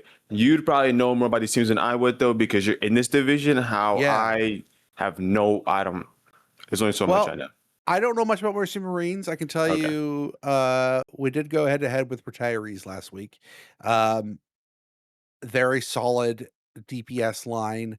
It is Div 5. There are we're going to see some interesting decisions being made. That is, just keep that in mind as we go through this. We are going to see some things that are going to get forced out here and there. If I see how that happen. I don't remember. Did we see a hog? I don't remember if we saw a hog. All right. Bans for this map. We saw a Reaper ban right off the hop.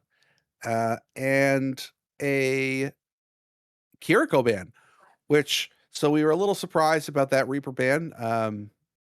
But it is usually, you see targeted bans a lot more at this level. And I think bans can be more effective in lower divisions as it takes people away out of their comfort zone and puts them into scenarios that and heroes that maybe they're not as practiced with. You're gonna be saying this stuff. You're like helping the division out. You're supposed to be fighting against them. You're not helping them. Come on, bro. You're supposed to tell them to not even ban anything. Just tell them just ban Life Eater all game. Don't even worry about who you're banning. But I agree though. I do think target bans are definitely a good way of banning. I think it just helps with, again, like you said, just forcing people to play uncomfortable picks. The team comps though, they're actually kind of. You said they're gonna be weird. This looks pretty normal. I don't think there's anything too weird about that. You might see some weird stuff later on. But I do think that there's some weird things, some weird one outliers, like the Moira with AGA's team comp, for example. Yeah, I think that's Ana with this. I think right, which I do think is a carry ban too. But I also do think Moira is a very straightforward character, but retirees want to be playing a bit more around the map, kind of taking space. Moira's not really good at that. Mercy Marines, they're on this super brawly, a brawl, TP comp even. Maybe BAP could work. I don't exactly know, but I still think teams are good though. It's just I feel like they could make them a bit better. Well, our first pick is by DJ Frying Pan on Cypher Lily from the Symmetra. They did use the TP strategy, and they do control the point. Waterboy finishing off PD Pipes. W Spirit. And the Mercy Marines have capped first point here on Lijiang Tower. There's lightning going on outside right now, so if I like just cut out randomly, that is why. Good fight to start. I mean, good space, to kind of take early on and then get into pick on. I think it was a cyber flavor early on. Oh, what a pick by Leatherhead! Great right click and another rail, finding two. Leatherhead making their presence known. Redlock is falling dangerously low as well. The supports have to come up and try to see what they can get with it. It's not enough as Jaded Rogue does finish off Gridlock. Toju falls as well, or Tojo. Raw Active also taking an L from the fisticuffs of Jesus. And with Cypher Philly filling out DJ Frying Pan, the flip comes in. And the retirees now getting some percentage. Mm-hmm.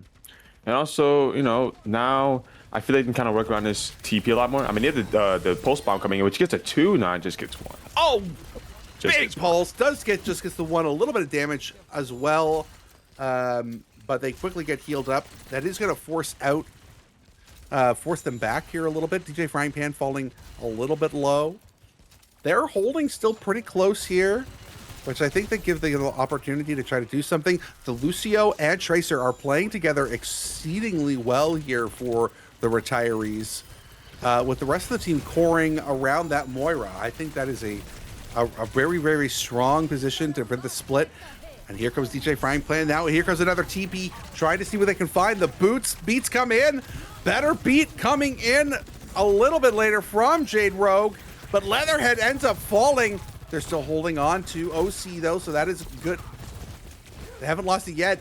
DJ Frying Pan finding that pick. Raw Active does get the boop on Jade Rogue, getting the environmental and winning that point back, sitting at 50% now, are the Mercy Marines.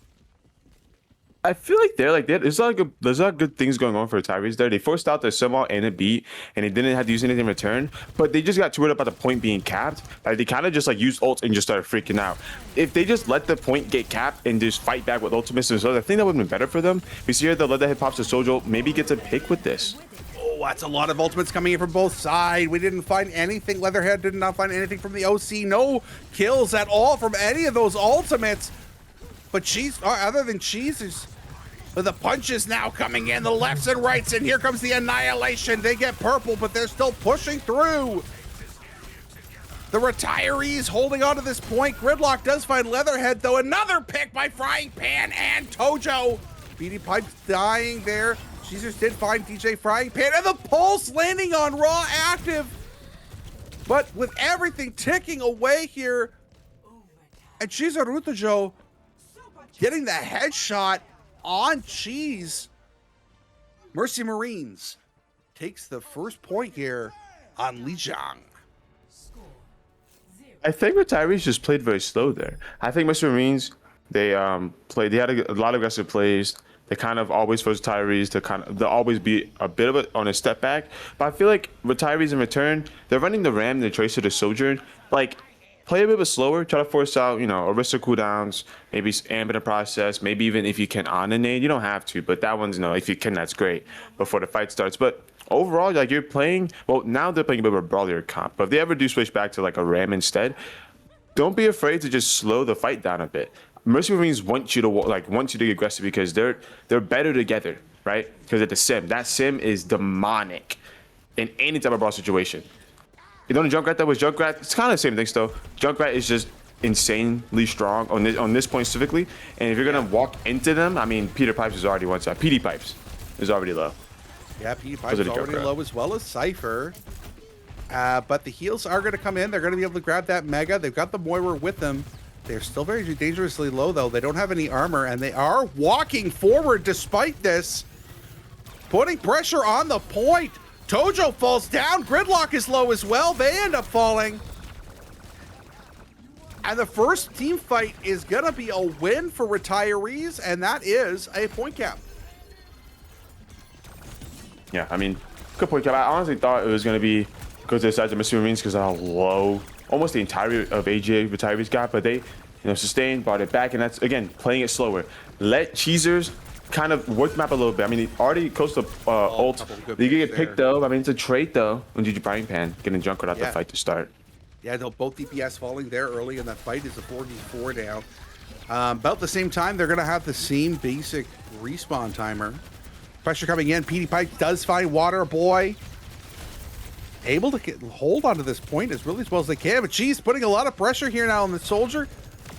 Or rather on DJ Frying Pan. I thought it was Soldier for some reason. Jesus does find Gridlock. Putting more pressure in. They got the Pulse Bomb. There comes the spin in from Pipes to find two. Finds Proactive and DJ Frying Pan. This is working.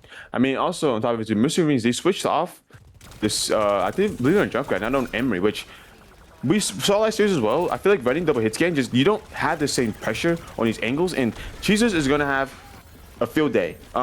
Just like we saw last year with Water, this boob is going to be so good. Oh my God, I knew it. Oh my God, I knew it. I knew it. I knew it. Incredible. Raw Active, not to be undone, finds an elemental kill of their own, but pays for it. PD Pipes finishing off the support line, and now only 18% until this is gonna go to a third point. Yeah, I mean, again, I do like this a lot. They're playing it. Oh my God, these picks. They're finding picks without even saying anything. Oh my God. Marines, though, they have a lot of ultimates to work with. Both support ults. Pop the nano, kind of start the fight. Gridlock them in there. But Jesus, with another one. Another one. What a God. Okay, the beat coming in from both sides now. Fighting here on point, just trying to see if they can.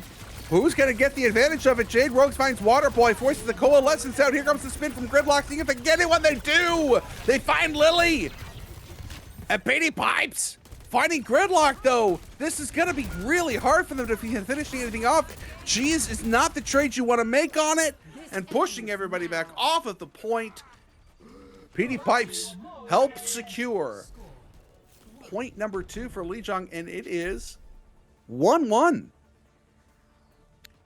I think PD Pipes and Cheezers are just like LeBron and Kyrie, just like undercover.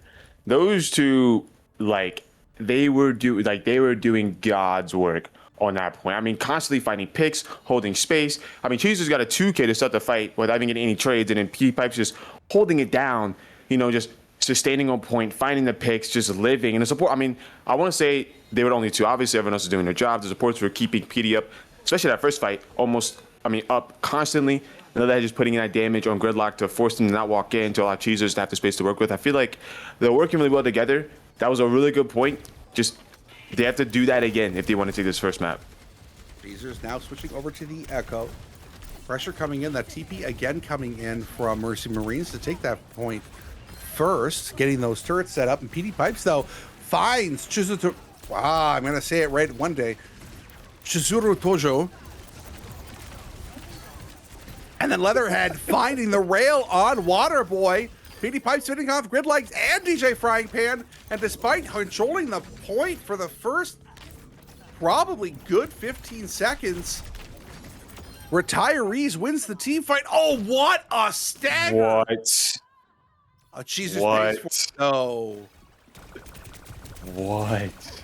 The TP coming in man. again, knowing it's a 4v4. They have that opportunity now. DJ Frying Pan finds Lily. But Chizuto Rotojo ends up falling as well to PD Pipes.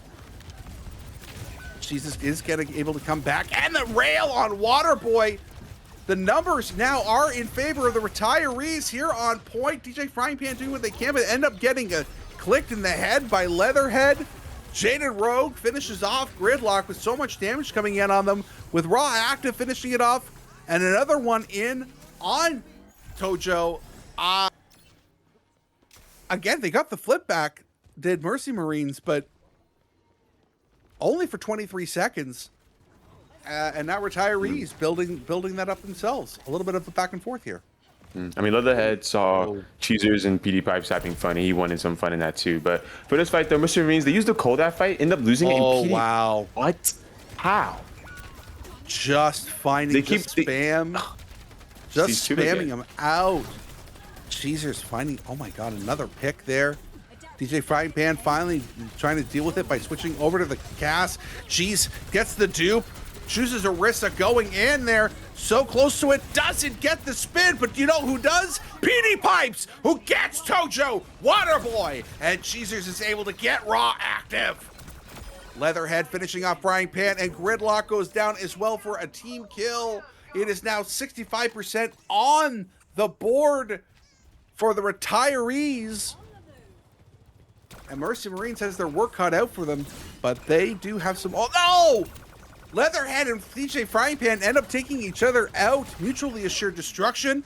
This fight is too close to the Marine side to be any good to them. Finally, they do break away, which is going to give them the opportunity to come back. Leatherhead coming out. They're going to beat in, but the boop! Oh, what a spear on Gridlock! That's going to be it. We won't talk about it, Cheezers. Nobody saw that. But the rail now coming in from Tojo is going to be enough. They find two. Leatherhead finds Lily, but the headshot from PD Pipes finishes it off. And more headshots from PD Pipes. Here comes the big spin. Gets reactive. And with only Diva left here on point, that DM isn't going to last forever. They can jump and spin around as much as they want, but overtime ticking away here. Out of the mech, how much can they do? Cypher Lily ends up taking it out. This could be an opportunity for them to come in, but Leatherhead finds Gridlock. Can they get the touch? Yes, Tojo gets in, gets the touch on it, but Moira ends up falling. They're all falling. My God. And retirees stagger after stagger after stagger, winning Lijiang Tower to take a 1-0 lead over Mercy Marines. PD Pipes might not even be like, this might just be Smurf. This might just be Smurf like that. I think they're back for the military and just came back and decided to just lay in Division 5 of Nebula series for some reason. I mean, every single fight, they're finding a spear pick, they're finding damage, and they're just helping the rest of the team get so much value every single fight consistently. It's not like every single fight that they've won was because of Peter just, it's like Peter. Oh my God, I'm blacking out what their name is.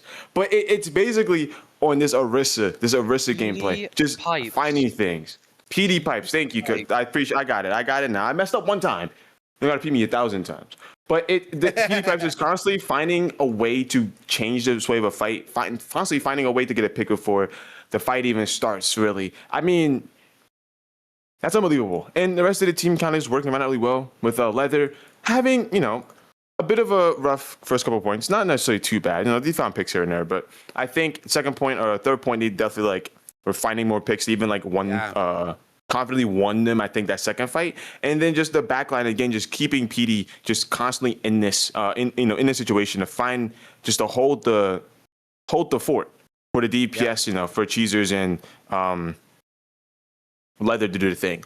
Other side though, I think the first one was really good for them. I just think as it went on, I think they went through kind of what we saw last series, where they kind of went to counter switch by just running damage instead of utilizing what they already have with their damage. I think they saw that, okay, Junkrat's not working, Sim's not working, let's go Emery. Because they figured if we can shoot the tank and burst the tank down, they would win the game. But that was only one of the issues, but the other issue was Cheezers on his Tracer, and their answer was just getting rid of one instead of trying to figure out something for both. And I think it hit them in the foot or shot them in the foot. Yeah. When was the last time you think you can remember somebody getting 46 eliminations on a control map? Me, when I got 70. No, I'm kidding. I was lying. I have no idea. No, I played with this guy. I saw him do it. Yeah, bro. I was the go back in the day when I was playing with Dust, man. Man, that was crazy. But realistically, I don't know. 46 eliminations for PD Pipes on that map. 40. How many times did he die?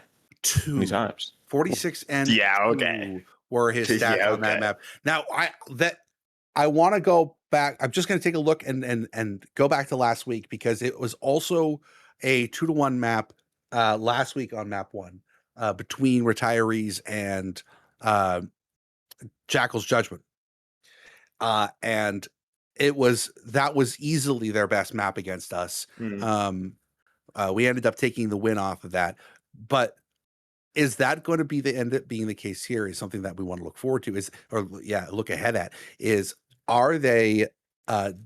Control just one of their better maps? because they understand how to play it. They understand their positioning. And I'm just seeing incredible picks coming out from Leatherhead this week. Like plays that I wasn't seeing last week are just on top of their game today. Cheezers is doing exactly the same thing that we saw them doing last week. These supports are playing incredibly well. Marines has got, I think they have their work cut out for them. They did take a point off of retirees here. So this isn't just a cut and dry retirees is going to dominate, despite the fact that we did just see PD Pipes put up 46 eliminations with only 2 deaths. But you have to wonder, like, what is Mercy Marines going to be able to pull out of the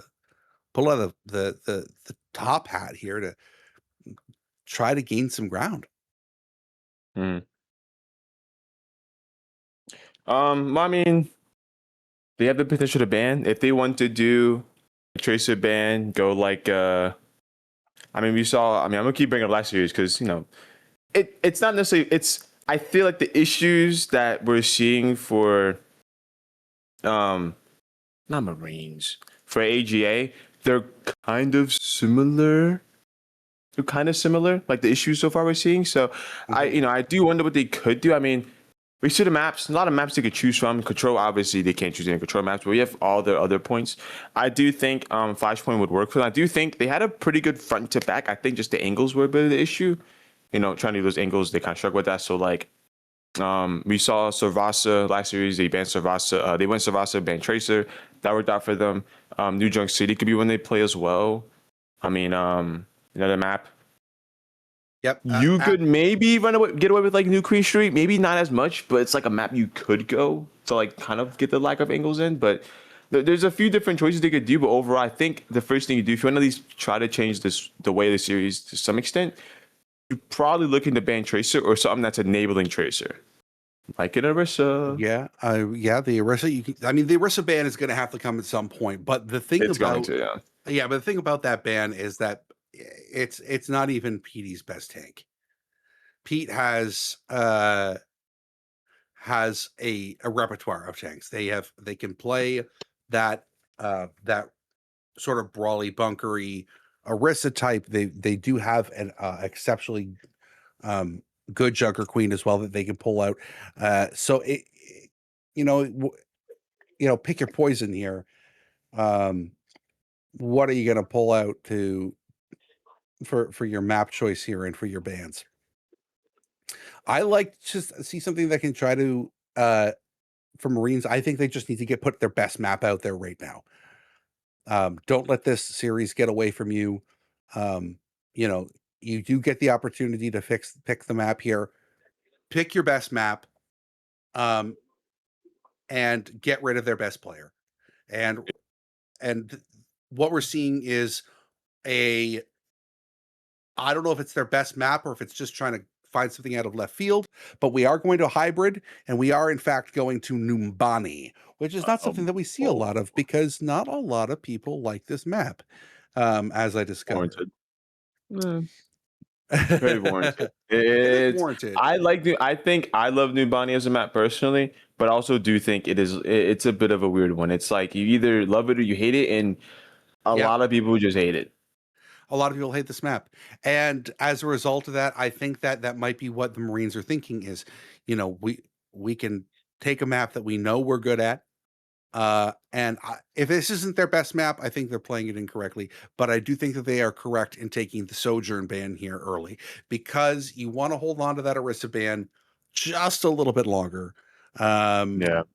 And we are getting the ban coming in now from retirees. They are banning the Ramatra.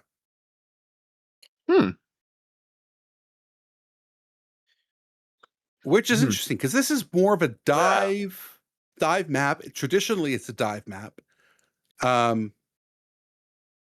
We saw a lot of that during Overwatch League. That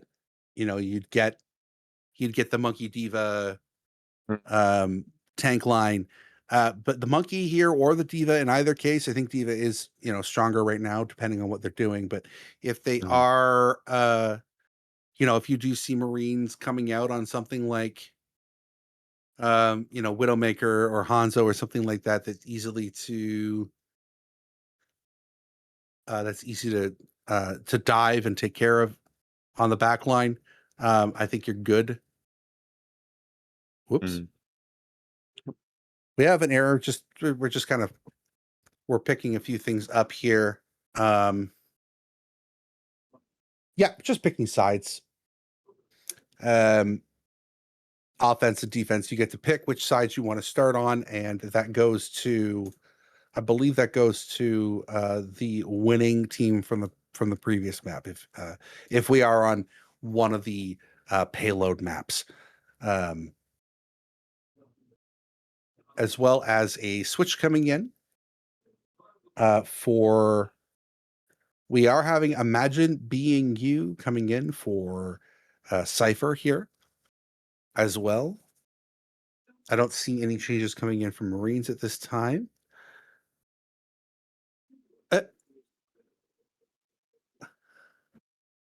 What? Oh, they're just having fun. So they are just picking, So they're picking attack or defense, and Retirees has picked attack, so we don't need to see any.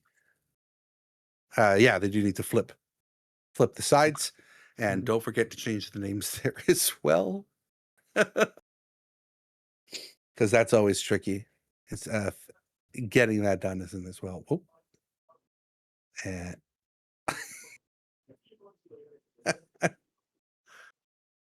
there we go. So we will see an interesting choice. Retirees have chosen to attack first. Not something you see when you get the choice. Kind of, you usually want to play defense first, so you know what you have to do on offense.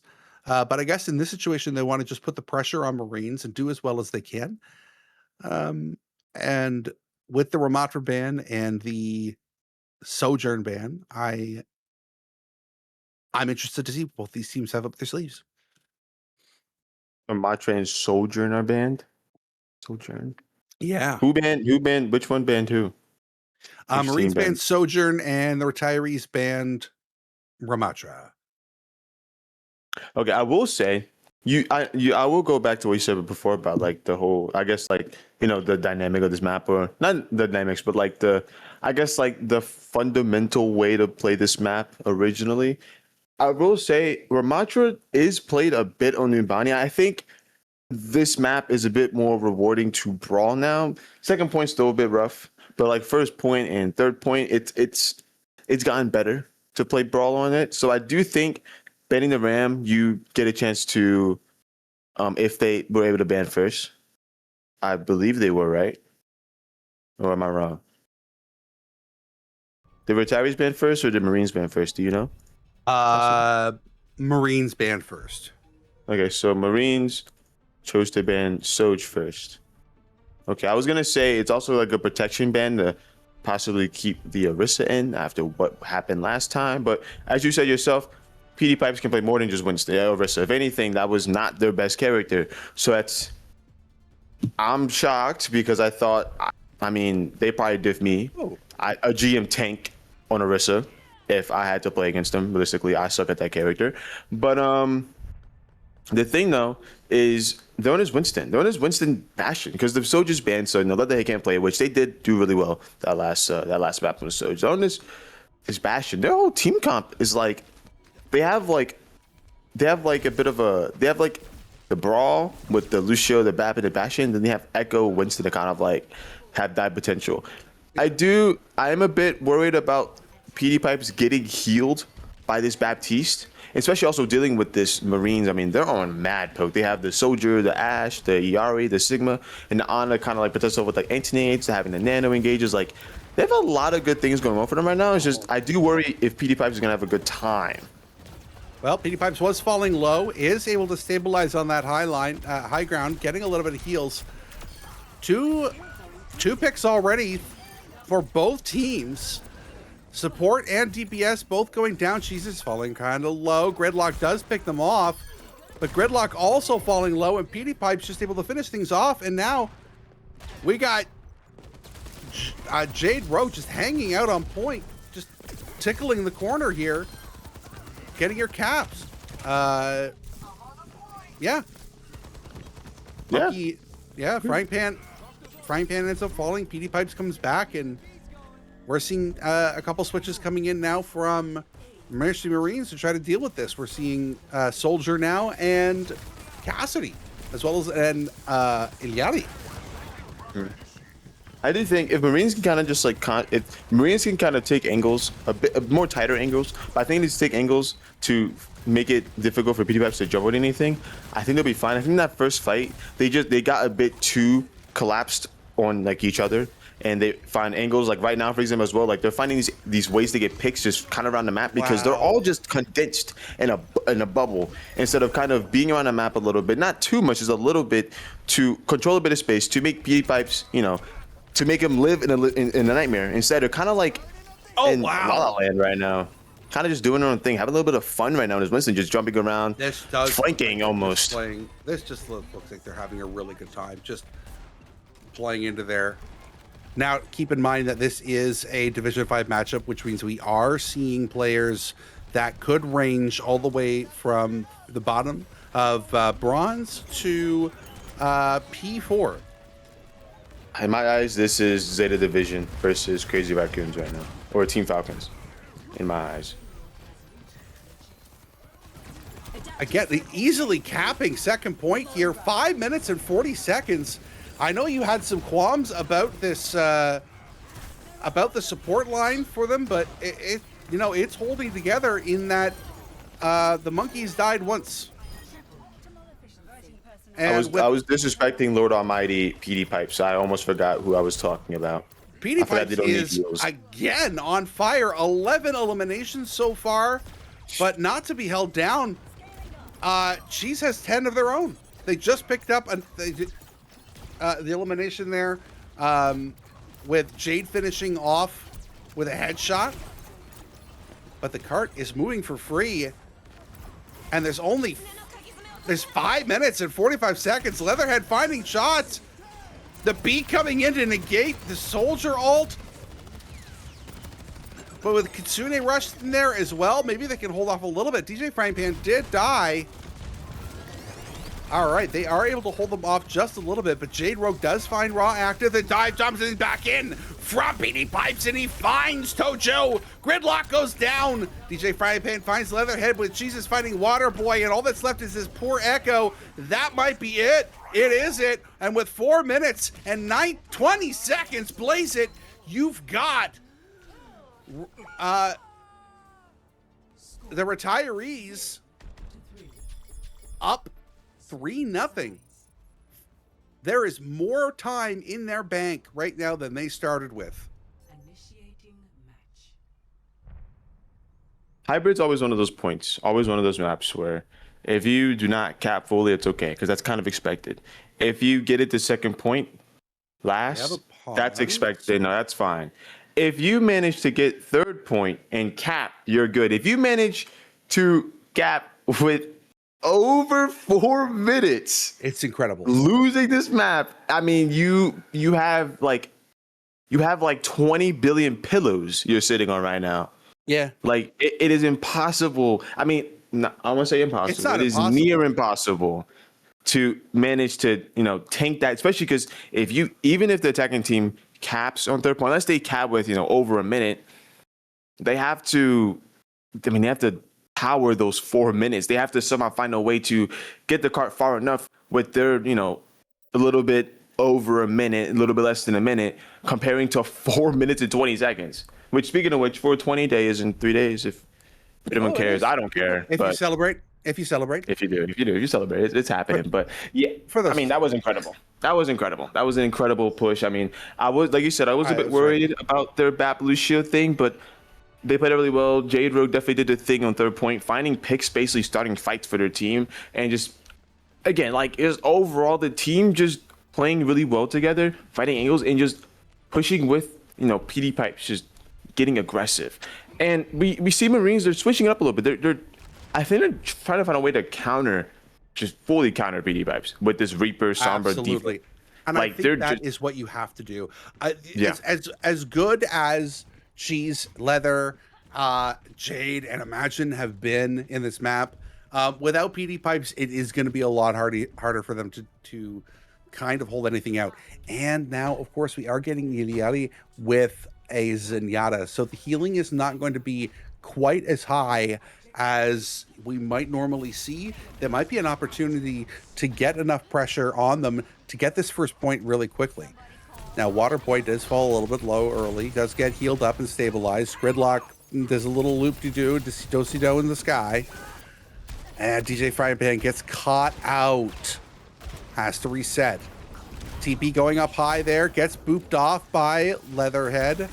Playing the Ashe here now instead of the Bastion.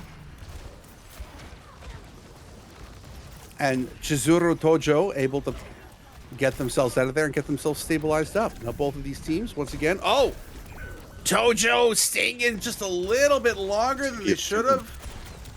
And now DJ Frying Pan on this Bastion.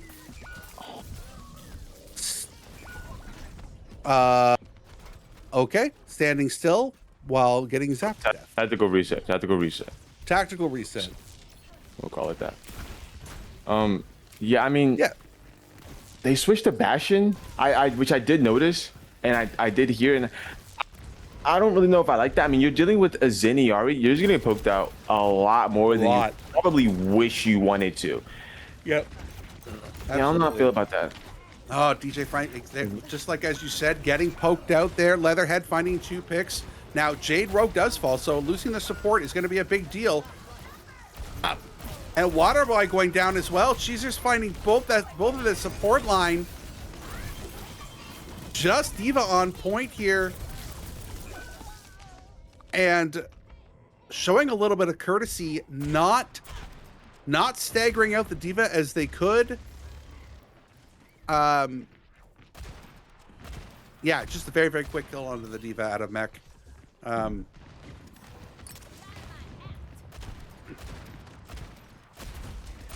good show of sportsmanship there, I think. Yeah, I mean, I don't really know. I mean, I do think it's just they're trying to do a lot of things individually. I mean, you see even here, Chizu just fades, walks in, and just gets blown up by the Zen Ashe. I feel like it's the fade in for me that's the kind of an issue. Leatherhead does fall down. PD Pipes does get a big pick there. 2 big picks. Here comes the bomb. See if they can get anybody. They can't. And one of my favorite voice lines is the Echo Dupe Bastion Ultimate. And we do get to hear it today. That made me very, very happy. So thank you for that, Cheezers. Yeah, what we're seeing right now is just an absolute clinic being put on here by the retirees. Just solid gameplay. Cheezers does fall to Frying Pan, which could give them an opportunity to make a push here. Nobody saw that PD, I promise. Just like nobody saw my bad slide last week. All right. Bombs coming in, trying to find it. They do find Leatherhead. That could be enough. Although with that Gridlock falling low, they don't catch the DM on everything. And that is going to cost Raw Active their life. But there is progression being made on this point. TP up high now for Chizuru Tojo. But imagine being you with this Zenyatta, putting everybody else in their place. And now only 12 seconds. And I don't know if there's enough time for even a recontest here. They decided to play Bastion instead of switching to something else. Lucio is able to make it to the point. And they do drop the beat. Probably a little bit too early with the contest going on. So close. Gridlock is going to find another. And then a big spin by Tojo. Does find Leatherhead and Jade Rogue going down, but Cheezer's getting a lot of work done as well. And with Diva falling here at the last second, that is going to be the second map of this best of 5 going to HEA retirees. I think Mercy Marines, I feel like they have a vision that I can see working. I feel like they all are just doing it like when they think they should, instead of kind of just agreeing all as a team when they should.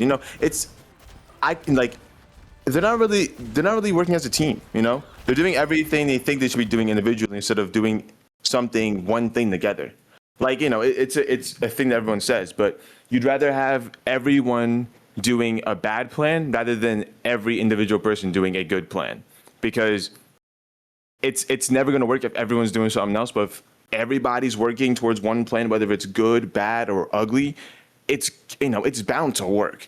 And I feel like they have to get on the mind or on the same page fighting this, because I mean, this is looking like Golden State Warriors right now with the retirees playing. I mean, everyone is shooting, everyone's doing their thing. Jade having a phenomenal performance in Iari on that second half. PD Pipes, just doing their thing. No series. We talked enough about that guy.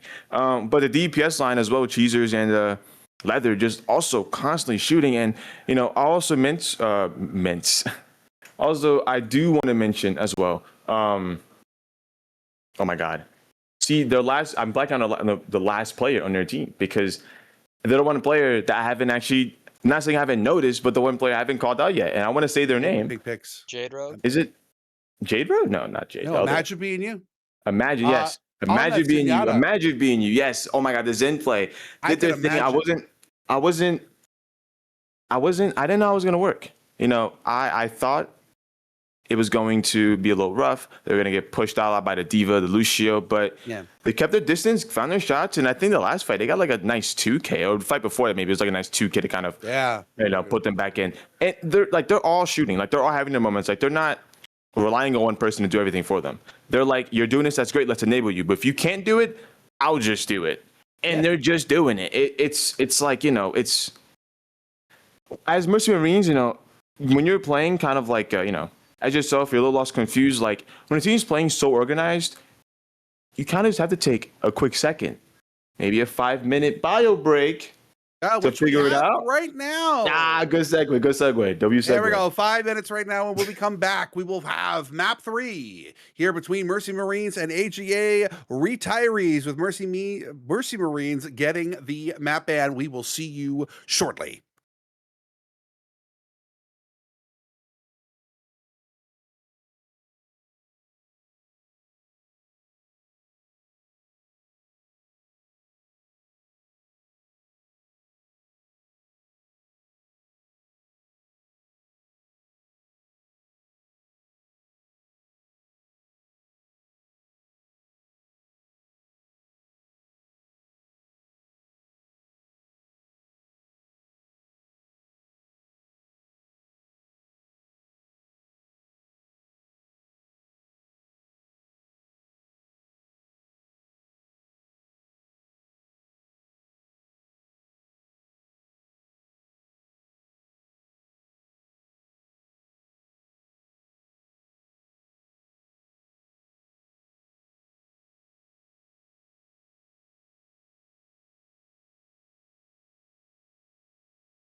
Welcome back, everybody, to this week 2 playoff matchup in Division 5 between the AJA Retirees and Mercy Marines.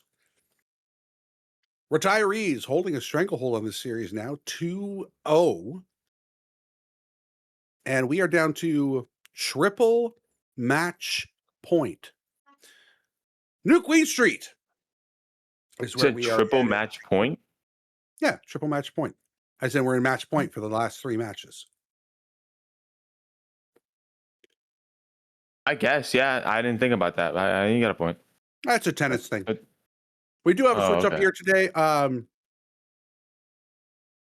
Agayon is coming in to the support role on the Retirees. We'll be taking over for Imagine Being You.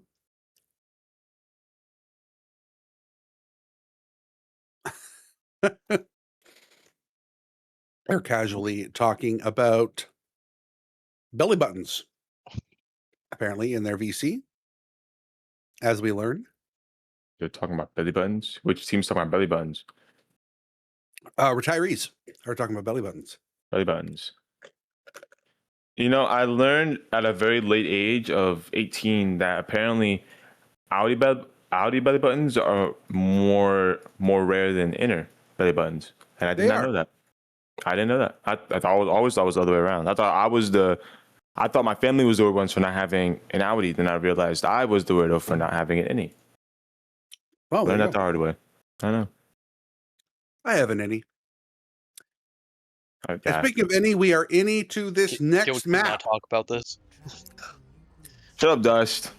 Aren't you supposed to be lobby host? How about you enter your way into the chat, into your phone games while we talk about I'm coping with our this inner selves with our inner belly buttons. I'm coping with this Winston ban. Guys, talk about the Winston ban. We have a Winston ban. You think Winston has an inner belly button? I'm sorry.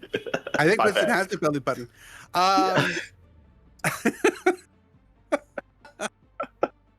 Oh, this is not correct.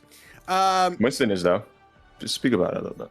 Well, Winston isn't correct because you can't play Winston this map. The Winston ban, it did come in as well as a Bastion ban. For the team that always played Bastion, it's weird that they're for the team that played Bastion all of last map, it's kind of weird that they're the ones who banned it. But I want to point out, too, their owner's queen. You mentioned before, their queen is just as good, if not better, than Nervissa is. Yeah. And, I mean, their Winston also looked phenomenal. Good. This is a very good queen map. Yeah. It might be across the world from where, she is from, but still kicking ass, even with the time difference. I don't know if she's ever seen snow before. Probably not. But both teams are fighting up here next to the Omnic Maple Leaf, Toronto Maple Leaf statue. Pressure coming in really, really early. Already, Gridlock seeing a lot of damage being put into them. They get knocked out of mech already. But Gridlock finding Agayon before they die. And Petey ends up going down as well. Giving Chizuru Tojo an ability to get a pick of their own. They are falling dangerously low, but that point is now working its way. I was told that it sounded like an anime name, which it's just Japanese, so calm down. They're pushing their way along here now, just outside of the optical cybernetics center. Leatherhead finding the rail on to Chizuru Tojo. And with Jesus finding Waterboy as well with that beam. And Raw active. The high noon coming in from DJ Fine Pain. Can they find anybody? They cannot. They're just going to take a quick L here and reset. And can I imagine they're switching. Oh, Cheezers took an L there, finishing off Gridlock. But the Retirees now pushing away. DJ Frying Pan had put on a new song because he switched from the cast after their record broke with popping out for some reason. Switched down to Soldier and different song playing. They went to like a house track just now. They're kind of just vibing, cruising a little bit. getting shots out. But retirees, they have a lot of ults to work with. They have 4 ults like confirmed to work with. Marines only have 1 at Juno ult. He is very low, but gets healed up. Leatherhead falling low as well, but gets Gridlock out of mech. That is going to allow them to continue to go. The rail finishing off Baby Diva. Chizuru Tojo ends up falling as well to PD Pipes. And Cheezers finding DJ Frying Pan. And Butt Scratch is now reached by AJA retirees. A butt scratch? Yeah, he scratches his butt. You not see him just scratch his butt? No, I'm watching Leatherhead And the Diva Duke fly the comes competition in. in the copy. Gets Oh my pushed God. out of mech, but Oh. they get their mech back exceedingly fast when they're in dupe.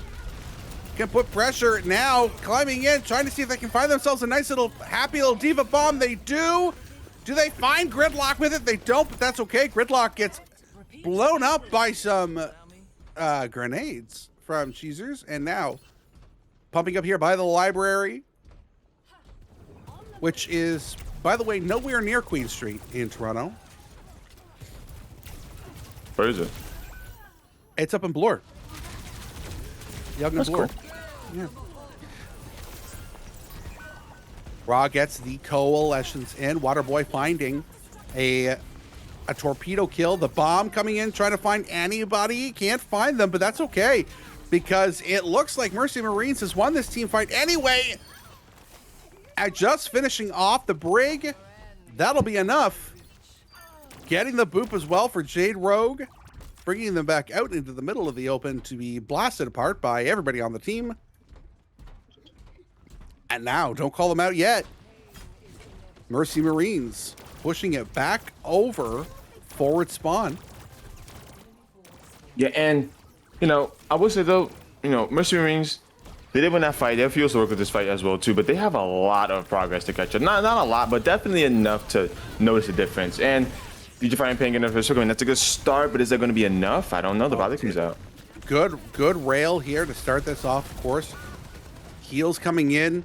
Chizuru Tojo finding the pick on Akion again. DJ Frying Pan finding Cheezers as well. Cheezers picks off Waterboy, but that's not going to be enough, because we still have 3 people pushing this payload here. Around in the corner by the Optical Cybernetics and the Toronto Museum of Technology.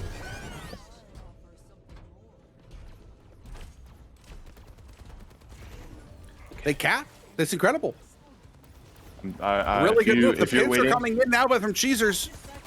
The copy coming in, and as well as the OC. What a combo. Let's see what they can find out of the 2 of these. Here comes the bomb now. None. It's okay, because the entire team is actually already dead, except for DJ Frying Pan, who is somehow able to slide the way out of there like a Sojourner should be able to.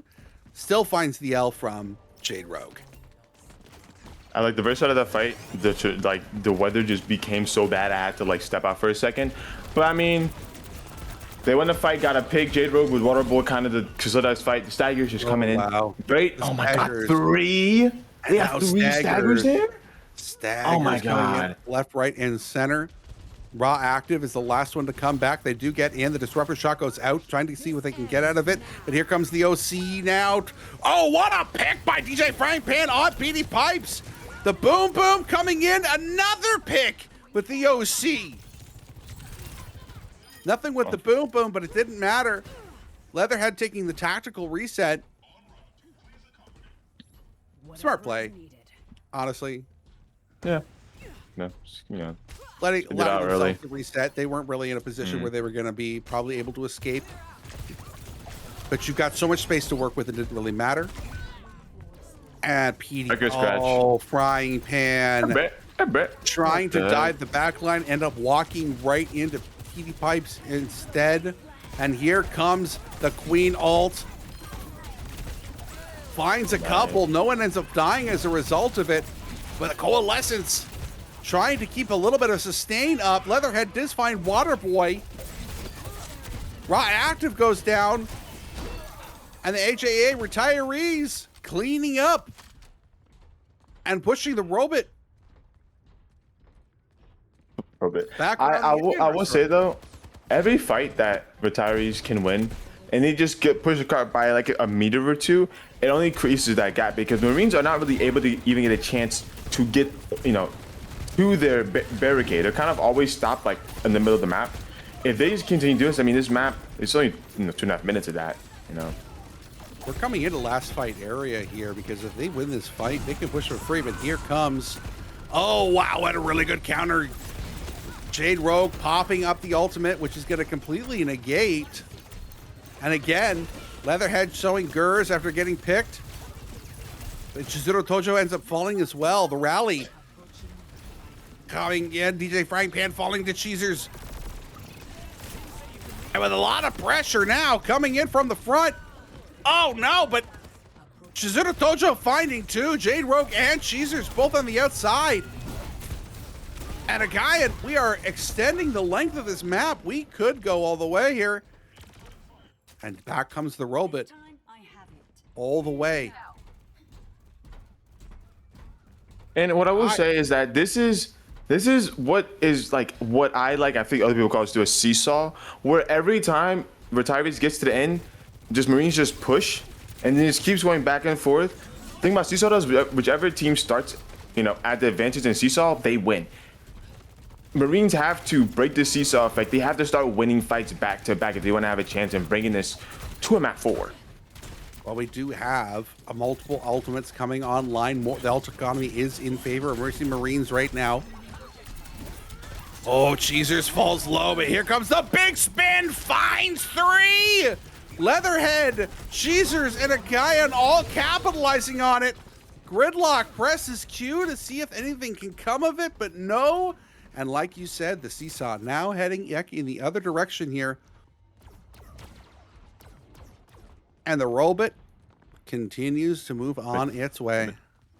But I mean, and also to Retirees, they don't have any supportals, so sustaining this Cole Wesses might be a bit difficult. But they do have the copy and the overclock coming in for both DPS. So I do think this fight is definitely going to be like, if Leatherhead can just find angles, find the picks, that'll be fine too. But I mean, they don't even need overclock. DJ Frying Pan presses Q, but the rail getting a headshot, another headshot from Leatherhead. Leatherhead gets a third as well. How many more are they gonna get? Jesus finding Gridlock. Get a fourth. Bang! Leatherhead finding 4 picks with PD Pipes finishing it all off. And that's it. AGA Retirees with the victory. And on that map, that was all Cheezers. I mean, bro, I genuinely think I do think Mercy Marines had had moments throughout the entire series, but I do think those moments were just overshadowed by not only the individual performance out of Retirees, which we've talked about enough about how good every player is. I'm going to interrupt here just for a second. Okay. Cheezers had 101 sticky bomb direct hits in that map. Aimbot. Incredible. Check your computer. They're too good to be pro. Or they're too good to be pro. Maybe they're hacking. That just a very, very definitive win here from HA Retirees. Mercy Marines took the very first point there on Lijiang Tower, and then AJA Retirees went, no, and swept the rest of the way. I have not seen that dominant of a performance in a long time. Really great job by the Retirees. It's especially after getting 3-0'd last week, they're able to turn it around, get 3-0, do a 3-0 to another team this week. I mean, MVP's going to PD, right? I mean, it has to. But I will say though, even though MVP's going to PD, I think even though it's it's the team, right? It's the whole team was just absolutely dominant. Can I give it to their coach? Maybe, if you could. I mean, I think that'd be totally fair. I think just overall, I think the whole team just played so incredibly well. I think they all had pop-up moments, but I do think in the end of the day, PD just was they were the front line. They were holding the flag for the team to follow behind. I think the teams did a good job at playing off of what PD was helping them do, you know? Yeah. And I think honestly, if they had any other Division 5 tank, I don't, you know, it doesn't matter which one it would be. They were not doing what PD was doing that series. No, I'll absolutely take that to the grave. They were not doing it. Maybe a different day, but not today. Not today. PD was on fire. Nobody was stopping PD today. It's not close. Cheezers was I think Cheezers and Leatherhead are both, I mean, the whole team are both very close seconds. I don't think it's like, you know, but PD was just outstanding tonight and head and shoulders above the rest. Mm.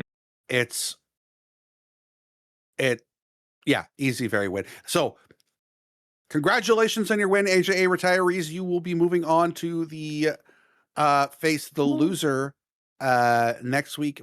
Actually, I think we already know who they're going to be playing next week. Let me confirm so that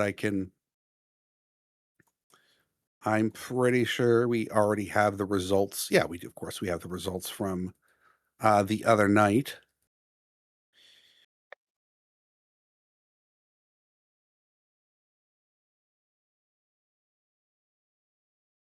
I'd have to find them. Can't find them offhand. Okay. I do know that they are playing the loser between the other two maps tonight. I can find it. I don't know why this is taking me so long to figure this out. But in the meantime, thank you all so much for showing up tonight. We do have another doubleheader tomorrow night. 2 Division 3 matchups between EBL Esports and the Wolfpack, and then between Bubbles and Solar Extinction. For Tetra and Caustic, my name is Mod Hobbs. Thank you so much for showing up for us for this doubleheader tonight. We appreciate you. We cherish you. Please stay safe, stay hydrated, and good hunting.